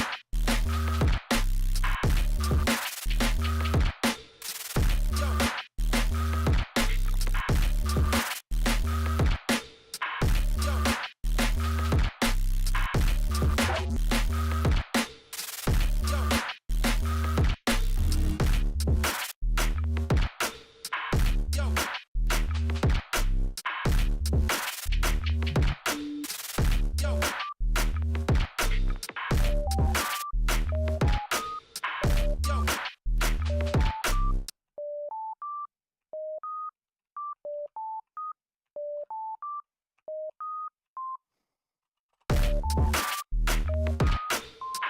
yo.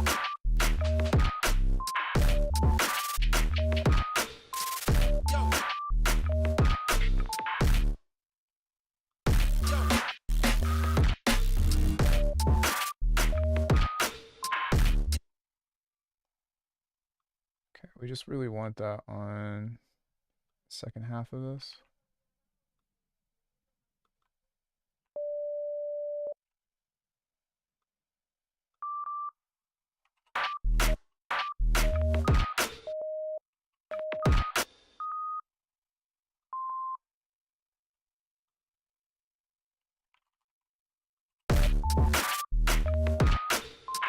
Yo,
Jersey's being a fool.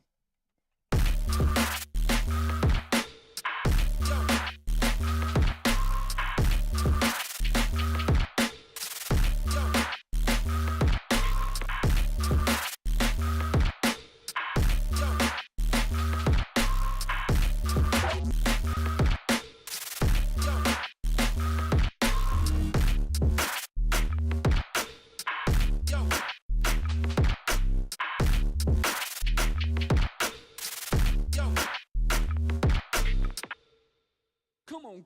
Come on. Come on. Come on. Come on. Come on. Come on. Come on. Come on.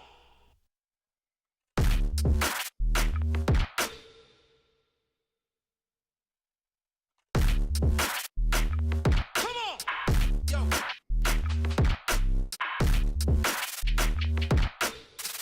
Yo.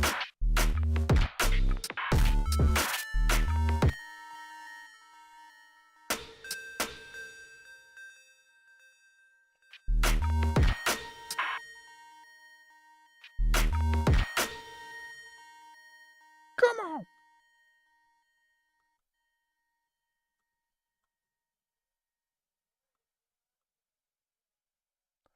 Do I have?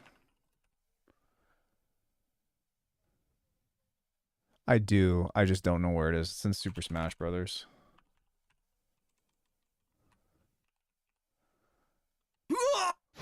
Falcon. Blue. Come on. Yes. Falcon. Punch. Show me your moves. Show me your boobs. Come on. Yo. Come on. Yo. Actually, what I'll do is I'll just move this all off a little bit. Do I have a stash of fucks? No, I don't. Was that a phase? It's not a phase. There's a lot of reasons why. Come on.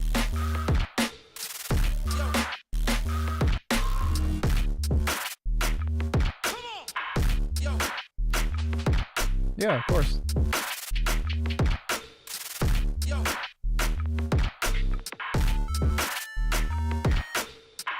Yo.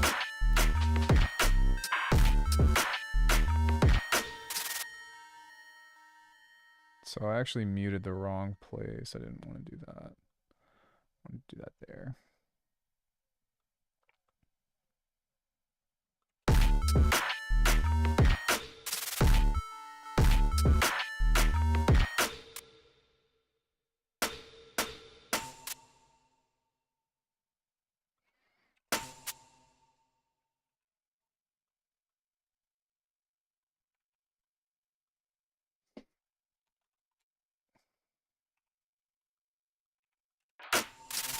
Yo.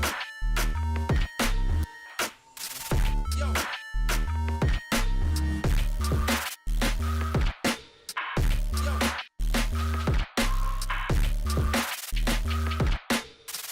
Yo.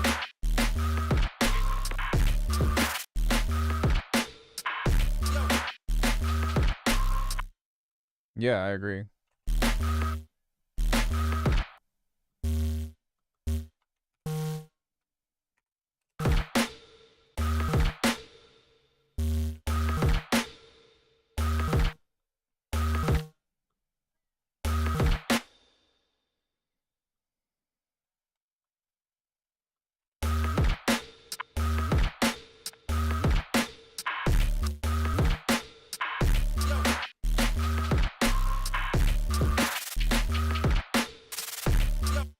Yeah, like when you're doing sound design and stuff, just put like a disk tube on the master, you know what I mean? And like do sound design slash make drums, all that to it, or some other kind of like crazy saturation effect, or like you say preamp, or That's how Cage gets a lot of the characteristics of his sound, you know, is that he's just got a crazy thing on the master, but he'll actually just do sound design to that and like make choices based off of what's going through. And then when he's writing the track, he'll most likely turn it off or, you know, something else of the sort. All right, this was a cool little sketch. Does anybody have any questions about anything?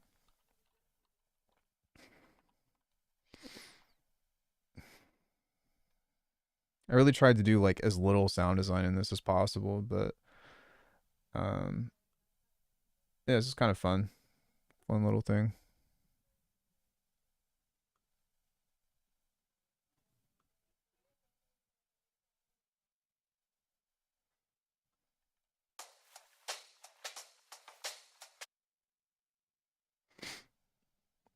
Good beat. Not much else to say. Yeah, it's okay. Thank you. All that started with the snare. Yeah. Oh, which we forgot. I was supposed to go back and do that, which I probably should. Was it this guy? It was. Yeah.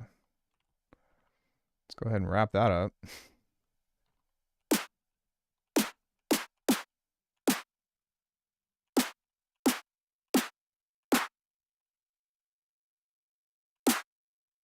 See, this just sounds so much better.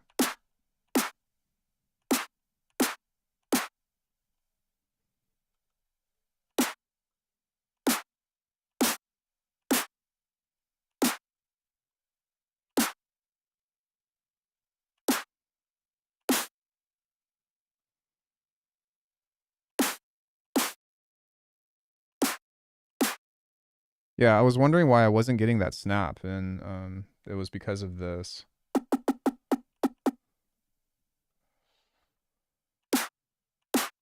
Yeah, what's your question?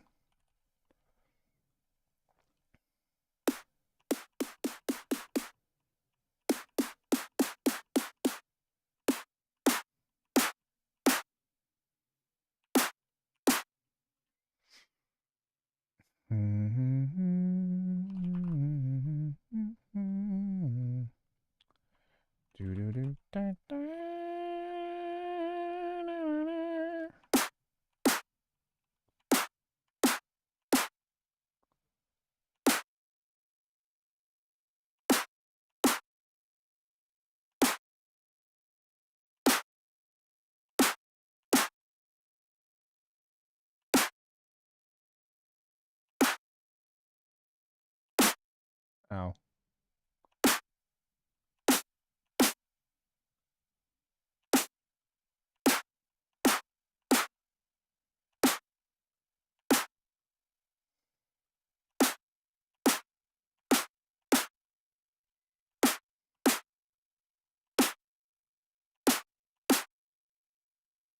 Interesting.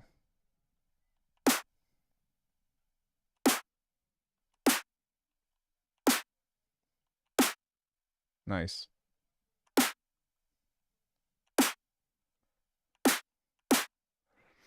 So something else that you could do, which like will make this sound in fucking sane, is if you duplicate this and then you back off of the second one a bit.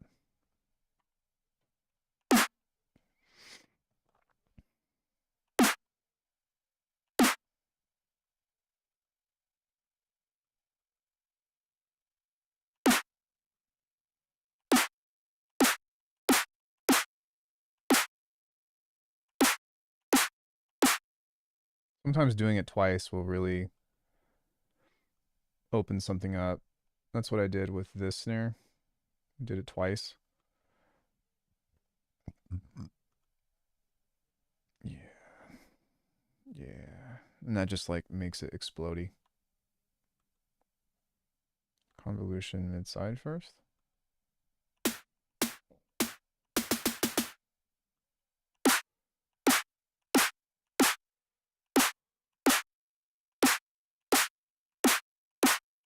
But that really pulls out the smack. Do I already have a plan in my head regarding arrangement? No, not usually. Well, it depends. Like I have lots of different kinds of it's a really good question. I have lots of different kinds of uh, sessions where I don't feel like making music, but I feel like I need to make music, you know? And so at that point, what I'll do is just go through this and try to find something that jumps out at me. So just something from Rolling Sampler, like, I don't know, something musical or something rhythmic.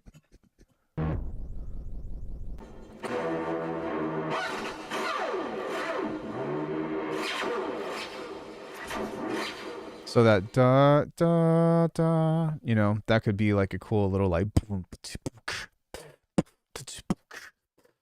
dun, dun, which sounds very similar to Identity Crisis, actually, now that I think about it. But you know, just playing around with stuff and like listening back to it, and if it seems interesting, like sing it back, say it back, and try to either harmonize or, you know, add other details to something like that. But if it's a melody,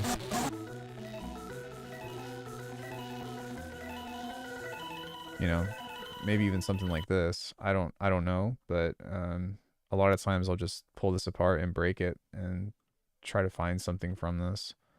This is how a lot of my like boom bap or hip hop tracks start.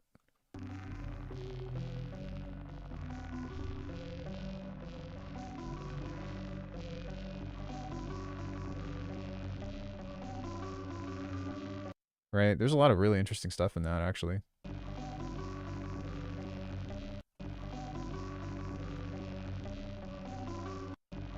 Like, do you hear the bass of this? Do, do, do, do, do, do. So like that, there's a little bass line in that, and so you can pick a track or like pick a style that you want.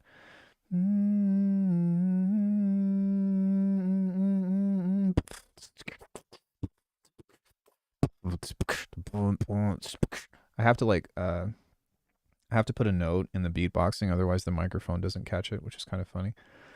But you know, something like that, or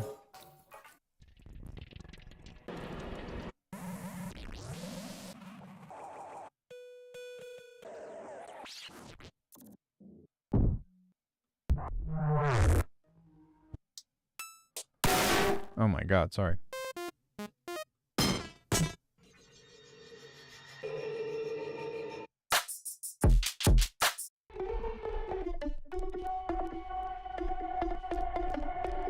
Like that's a track right there. Dun dun dun bum bum bum bum bum bum bum bum bum bum. Yeah, that's what I do, and then I just put it out in a sample pack.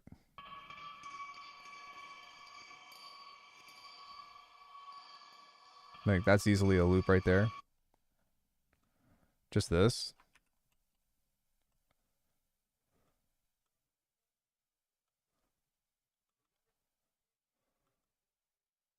Dude, please.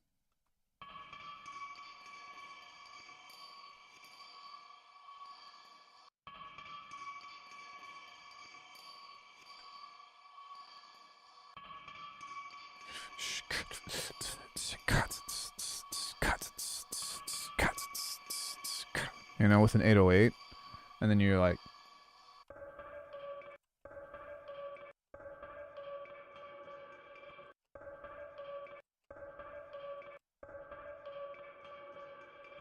you know, just shit like that that I try to think about, like turning simple concepts into patterns. Because I think about music in terms of beats, you know, phrases that I can try to build a concept out of. But to answer your question about arrangement, the only time that I really have a lot of arrangement planned is when I have like a narrative in mind, if that makes sense. And even then, it's not the whole thing. I can't imagine like the entire track or whatever. But something that I would suggest trying out is beatbox 4 different sections of a track, you know, with bass or whatever kind of music that you like. You can, or 4 different parts to a melody. to where it has a progression. And that's part of the reason why sometimes working, which is another video that I have planned, but writing chiptune is such a helpful composition tool. Like, let me see here. I'm going to have you all listen to this, not because I think that it's a good track or anything, but because I think that this is something that we can break down. But listen to this.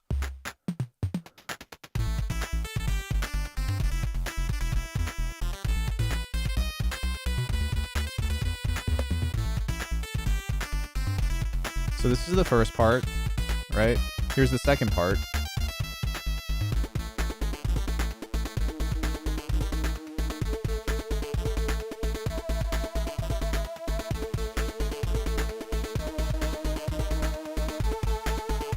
And then here's the third part.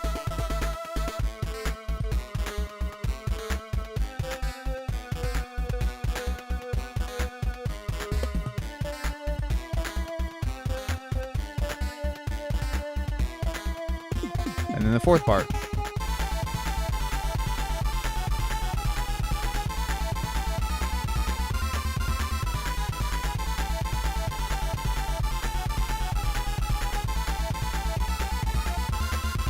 And then the fifth part.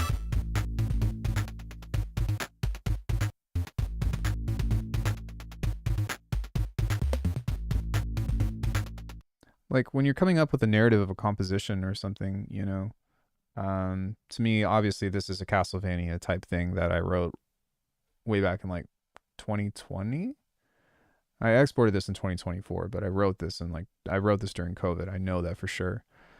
But do you see how like one part leads to the next part leads to the next part, and this is built in a way that it's supposed to loop back, And so writing chiptune or writing music for games, especially with really simple sounds, can help you out a lot in terms of finding that parallel of how to like finish a beat or how to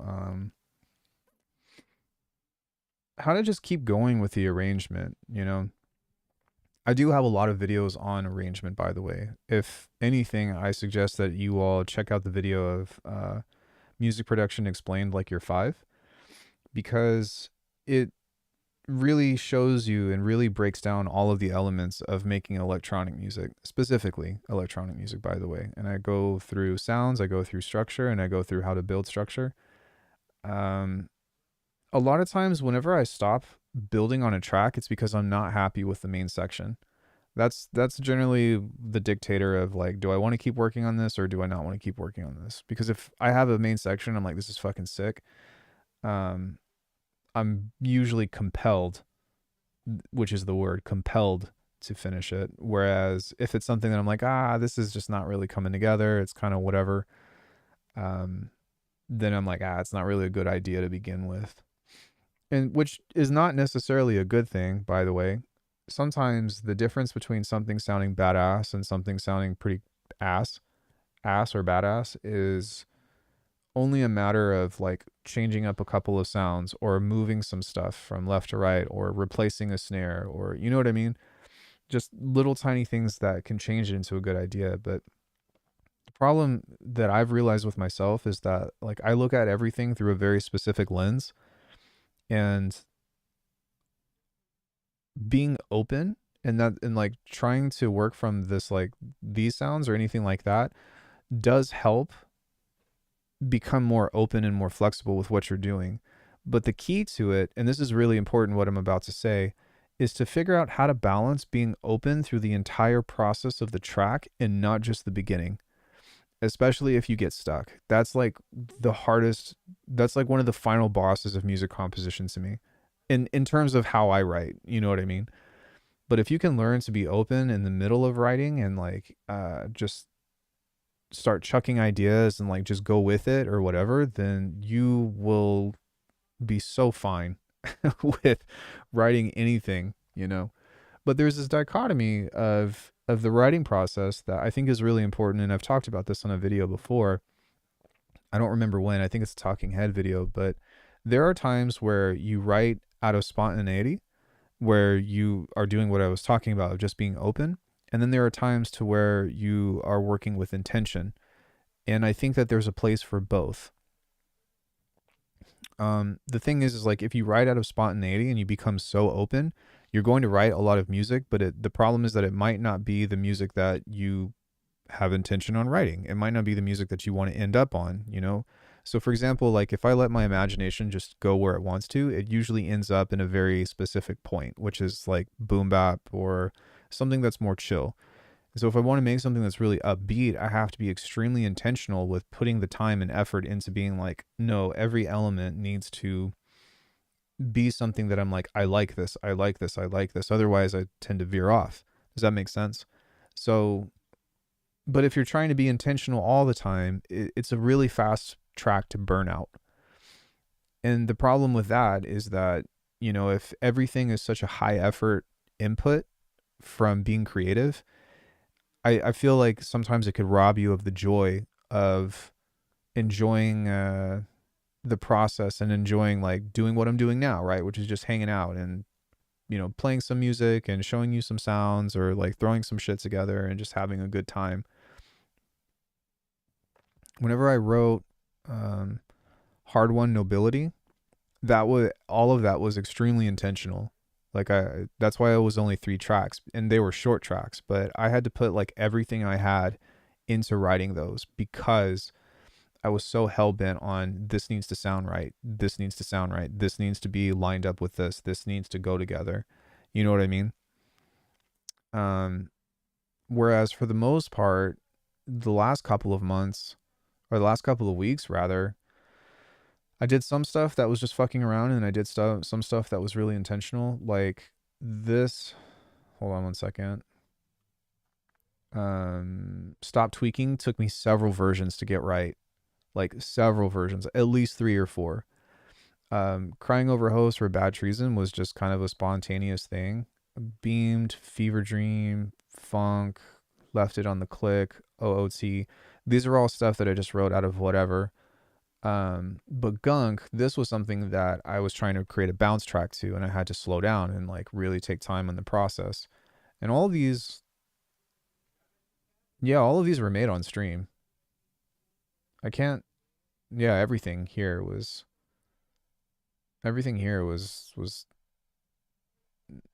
made to where you can go back and watch it to some point or another.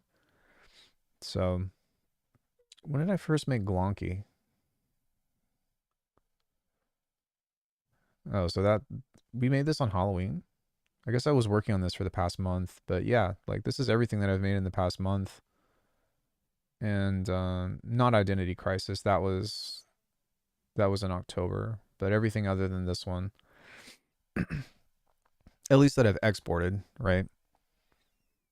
So in some cases, I also think that's why it's really important to like write other genres because like everything here, there's at least 5 genres I want to say. So this is like boom bap, right? This is like halftime.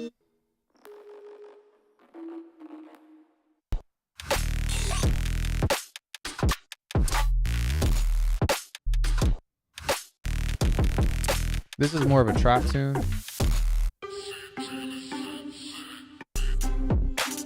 Which I would never put this out, but it is funny. This is a bounce track, you know.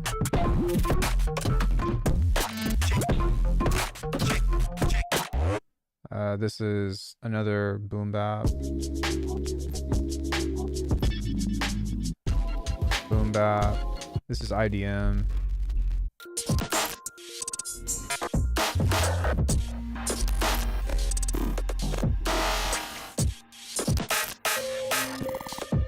This is another bounce track.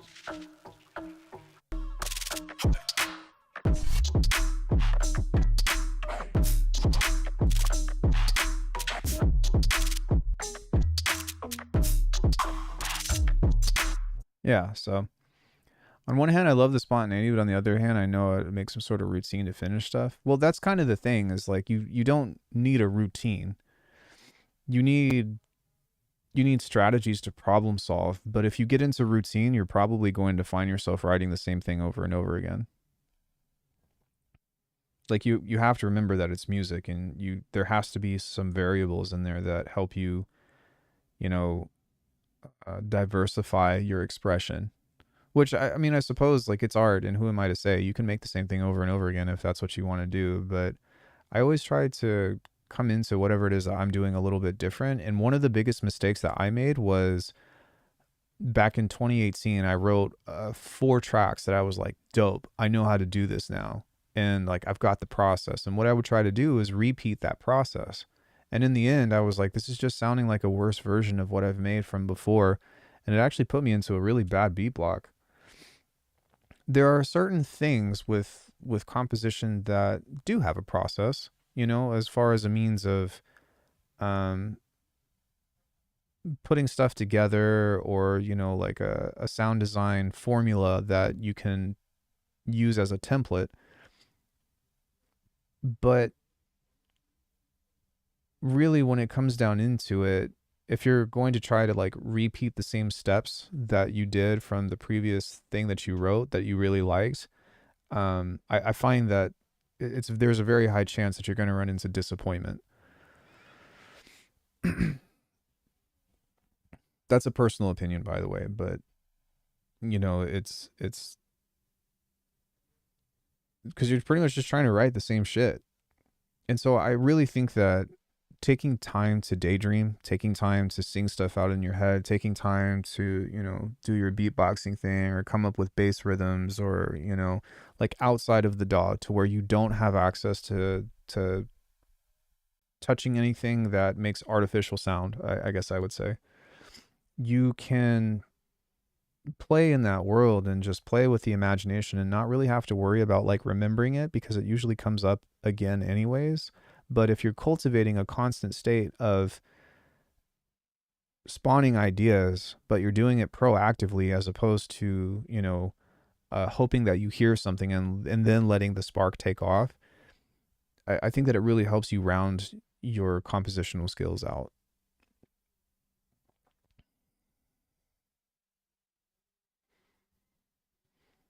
And if you can get that far, like let's say you get to an idea and you're like, okay, I have an 8-bar loop that I really like, or maybe a 16-bar loop, and you did all the cool stuff. It's got the variation, but you don't know what to do for an intro. You don't know what to do for the next section, whatever. Like that's where referencing can come in.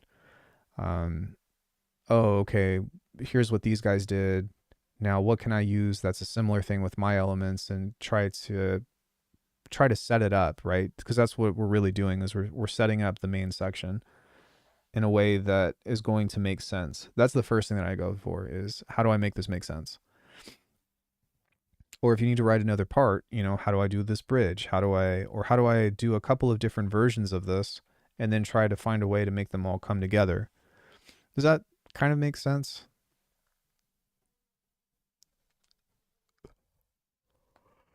But like I said, these are all strategies that's not so formulaic. It's more of like, here are some problem solving skills to come up with an answer based off of the given variables, which is whatever it is that I have to work with, So if I wanted to come up with a new section for this, which I did, I don't know if you saw that or not, but I duplicated this and then I changed the bass and then added like a cool little melody or whatever. But like it's pretty much just, I just copy pasted this, you know? And then if I wanted to do a bridge, then I would just notate it and I would put like a dummy clip here and be like, okay, here's my bridge. I don't know what to do here yet, but I'll do something. And then on the next part, I would, what's it called? Maybe duplicate this and move it over to this side and be like, okay, now I'm going to do a different section using the same elements, or using most of the same elements, but do some kind of little switch up. Or if you like don't want to do that and you're like, I just don't know what to do, make your bridge, but do it on a cliffhanger to where it's like, tails and fades and echoes out. And after you listen to this part of the song, stop the music and be like, okay, where can this go? Where can all right, maybe do I want to go heavier? Do I want to go lighter? Do I want to add music as in like melody and harmony? Do I want to bring it back? Do I want to end the track? Do I want to, like it's weird, but when you talk to yourself that way, which is part of the reason why I talk to chat whenever I'm working, sometimes if I'm like just firing off, then I'll stop, I'll shut up and I'll just work. But there's a lot of times when I'm producing that I'm talking to you all, but I'm actually talking to myself, where I'm like, oh, okay, if I move this snare over here, then maybe this will make the groove sound a little bit better. Or, you know what I mean? Like people do that all the time when they're teaching lessons. So, long story short, talk to yourself, but do it in a way to where, you know, do it in a way that's healthy. I would say be healthy with the way that you talk to yourself. Yeah, it's hard, man. Music production is not an easy thing. Like if you're trying to make compelling ideas as opposed to, oh, let me just sample and chop it up, or let me just throw a melody on it and put some drums over it, which a lot of beat makers do. You can come up with some cool ideas, but it's like, you know but when you're really trying to express a lot of nuance in your music, regardless of what genre it is, you have to wear so many hats. You have to be a good composer, you have to uh, you have to do the sound design, you have to do the mixing, you have to do like all of the jobs that normally a whole team would do, which is cool that we can do it in this day and age, but like you have so much shit to consider. Like think about how many decisions went into this track today, just from like a count. Like I couldn't tell you how many it was, but it's so many decisions. Like whenever you make a piece of music that you like just remember that like there's so many fucking decisions that go into that. And with practice and critical listening and critical thinking and stuff, I think that you'll improve, but don't beat yourself up, cuz like I said, man, it's not easy.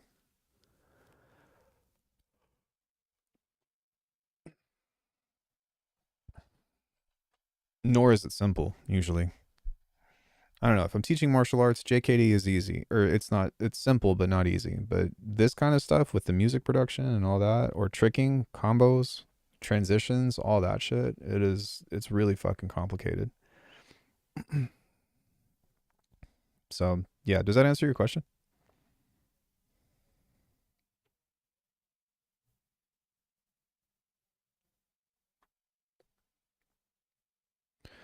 And did anyone else have any other questions?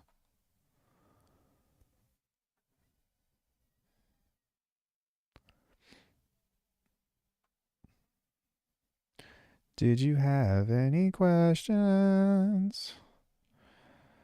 Well, while I'm waiting to see if anybody has anything to say, small reminder that everything on my shop is 50% off until December 4th at alchemy.com. There's a link in the description. It's also my first Black Friday sale, and it did pretty well. So I'll probably try to do this every year. But no, man, like I like questions and I like having discussions about this stuff because it helps me, you know. It also helps me teach other people or helps us all. I was looking for your drum synthesis content and couldn't find it. Do you have a Patreon or something? Yeah, most of my drum stuff is like the only thing that I have behind a paywall. I do have a lot of drum tutorials that are public, but as a means of like how to make a snare, how to make a clap, that's all in the Arcana membership stuff. I also have drum courses on my website that are pretty cheap.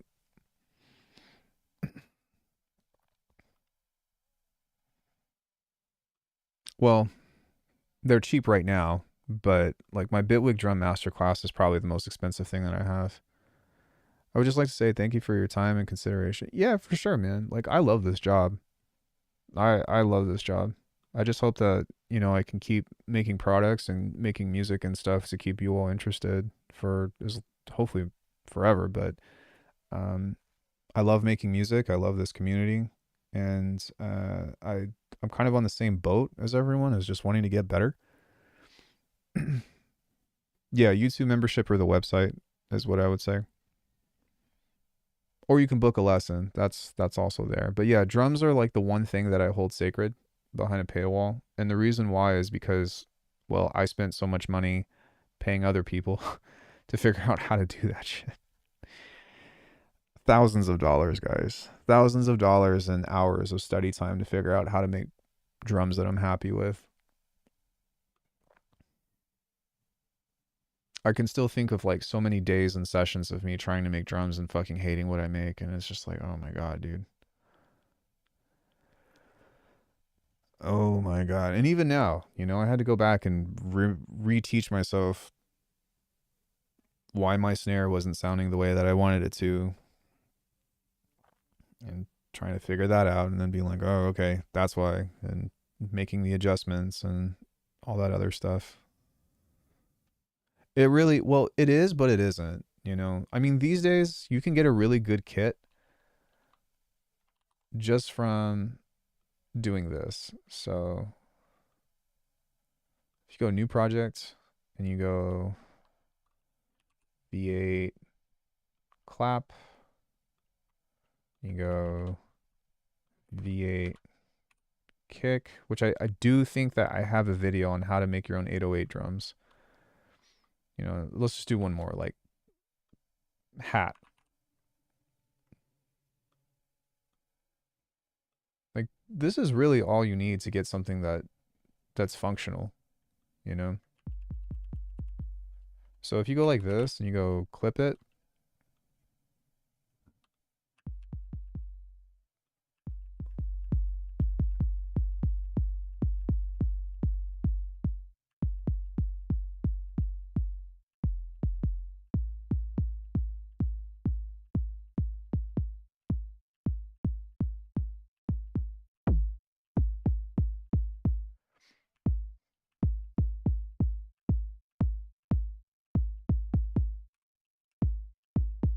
like this is a really good starting point. So you go filter.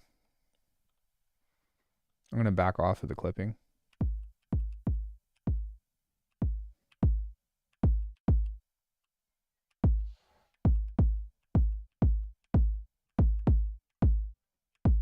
Like that's already super loud. If you need a little bit of noise on top, then you can just do this.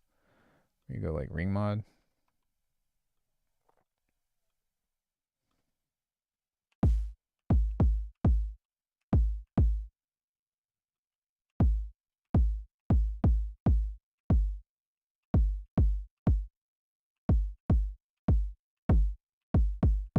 Like this is fine.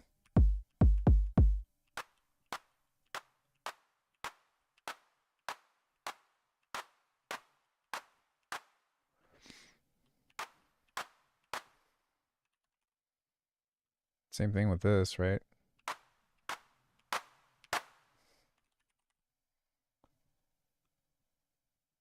Do this. Yeah.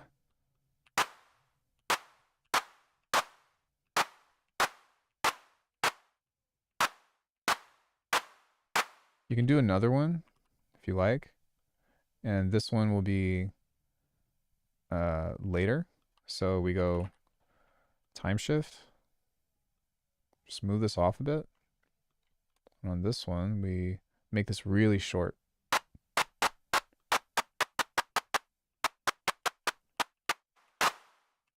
And then maybe on this one, we do like, I don't know, a band pass filter.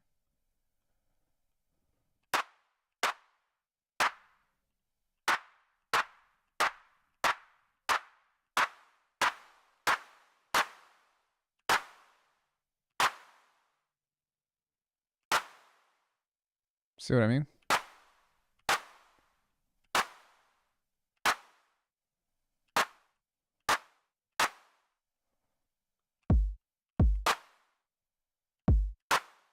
Right? Then this one, kind of the same thing. We just filter this and then we create a variation of it. But like drums can be really simple. Yeah, that's actually pretty nice.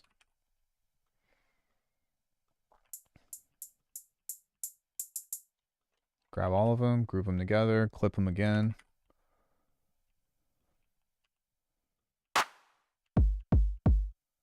Only thing that I'm paying attention to is the kick.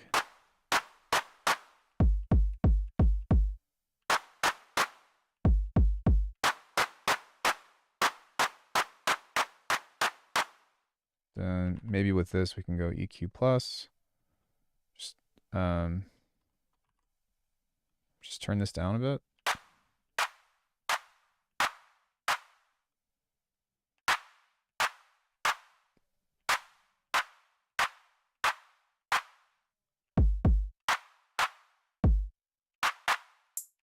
Like there you go. You see what I mean? Like you don't have to go super crazy to make good shit.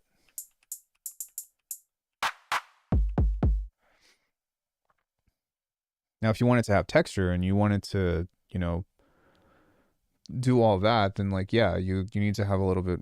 You need to do some stuff to this to give it character. But as a means of like having good 808s or whatever, like if you really wanted to, you can add in a V8 rim shot.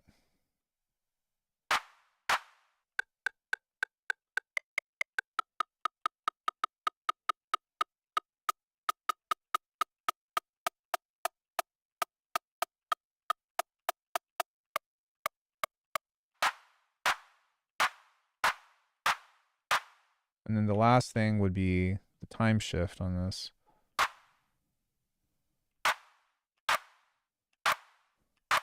See? Or you can push it early and make it, yeah.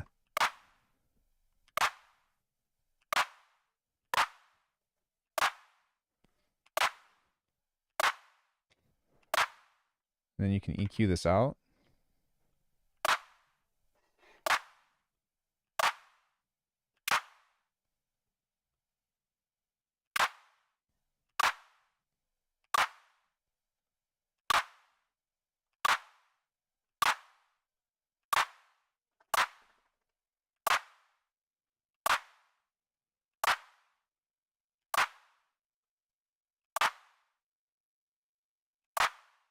It just gives it a little extra character and yeah. Or you could replace this, right, with a 909 or whatever. The 909 has a little bit more of like a more staccato smear of like, but to be honest with you, the majority of the tools that I use on all of this stuff is this, and sometimes compressor plus with just stock effects. But like as a means of shaping, oh yeah, wait, as a means of like shaping drums.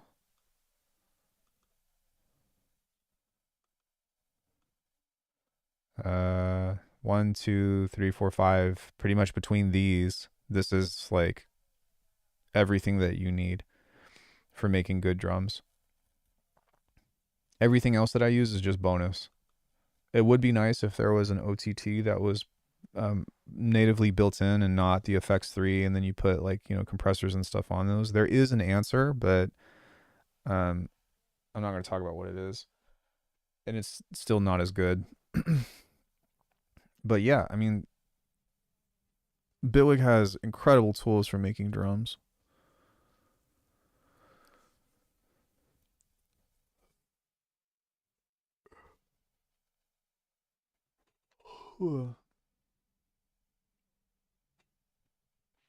Does your Arcanum drum content start more at the fundamentals, basic sine waves, noise? Yeah, I mean that's how I make drums.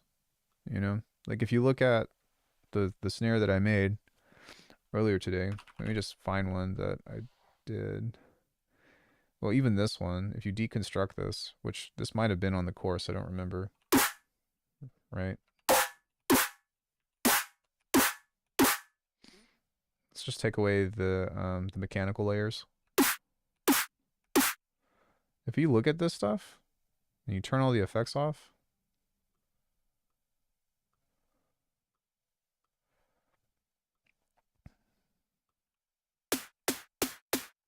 that's what this sounds like.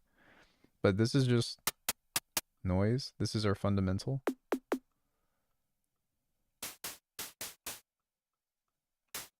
It's just noise.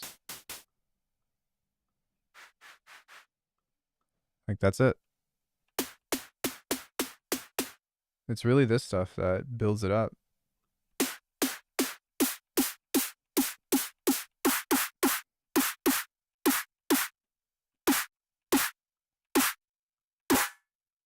And that's from metal. Yeah, metal snare.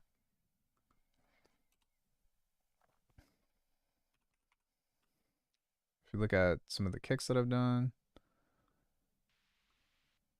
Let me see. Kickmaker 2. Kickmaker E-kick. Kickmaker rack.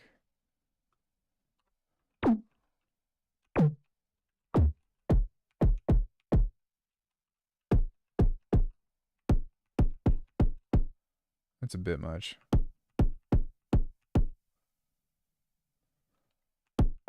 Yeah, if you just look at this.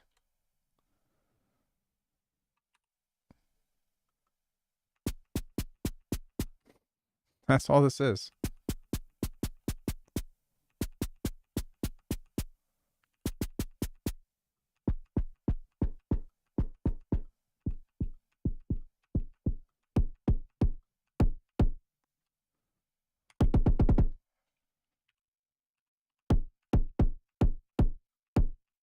Which I would say I could do better. But still they still have the same process for the most part.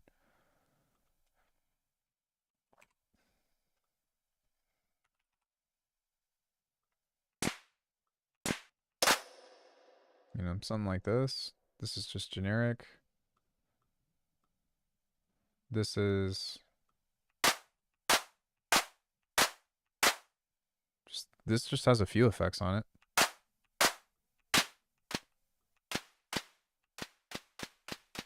Yeah. Yeah, for sure. Turn this down a bit.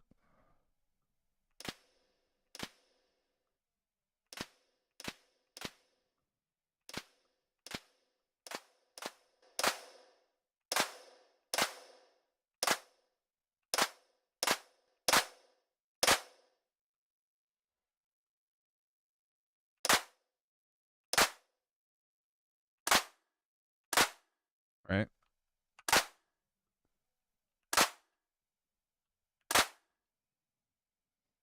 Simple stuff.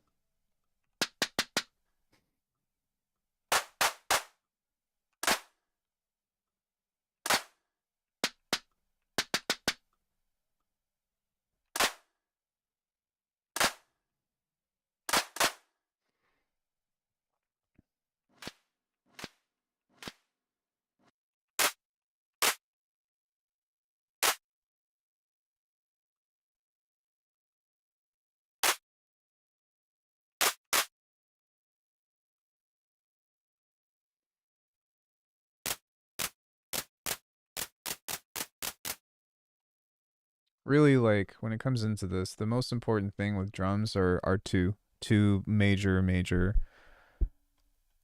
components. The first one is envelopes and understanding that both with pitches and sound, and then the second is really just the post processing.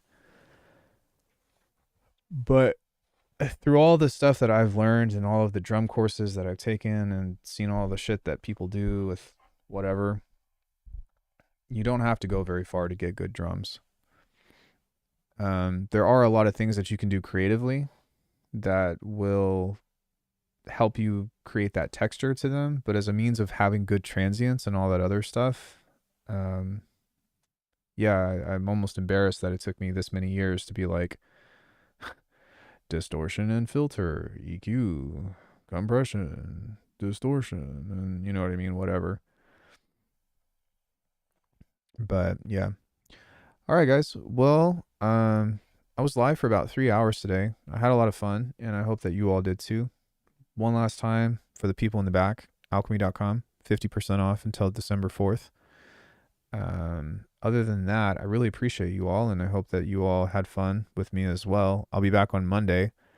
And then this Friday, I will be going to the doctor because I'll be I'm finally able to get my knee checked out. So fingers crossed. I'll probably see most of you before then, but if not, until next time. Have a great rest of your evening, and please like the video. Please share my channel with somebody. I would appreciate that as well. And yeah, happy holidays. Bye, everybody. Goodbye. Goodbye.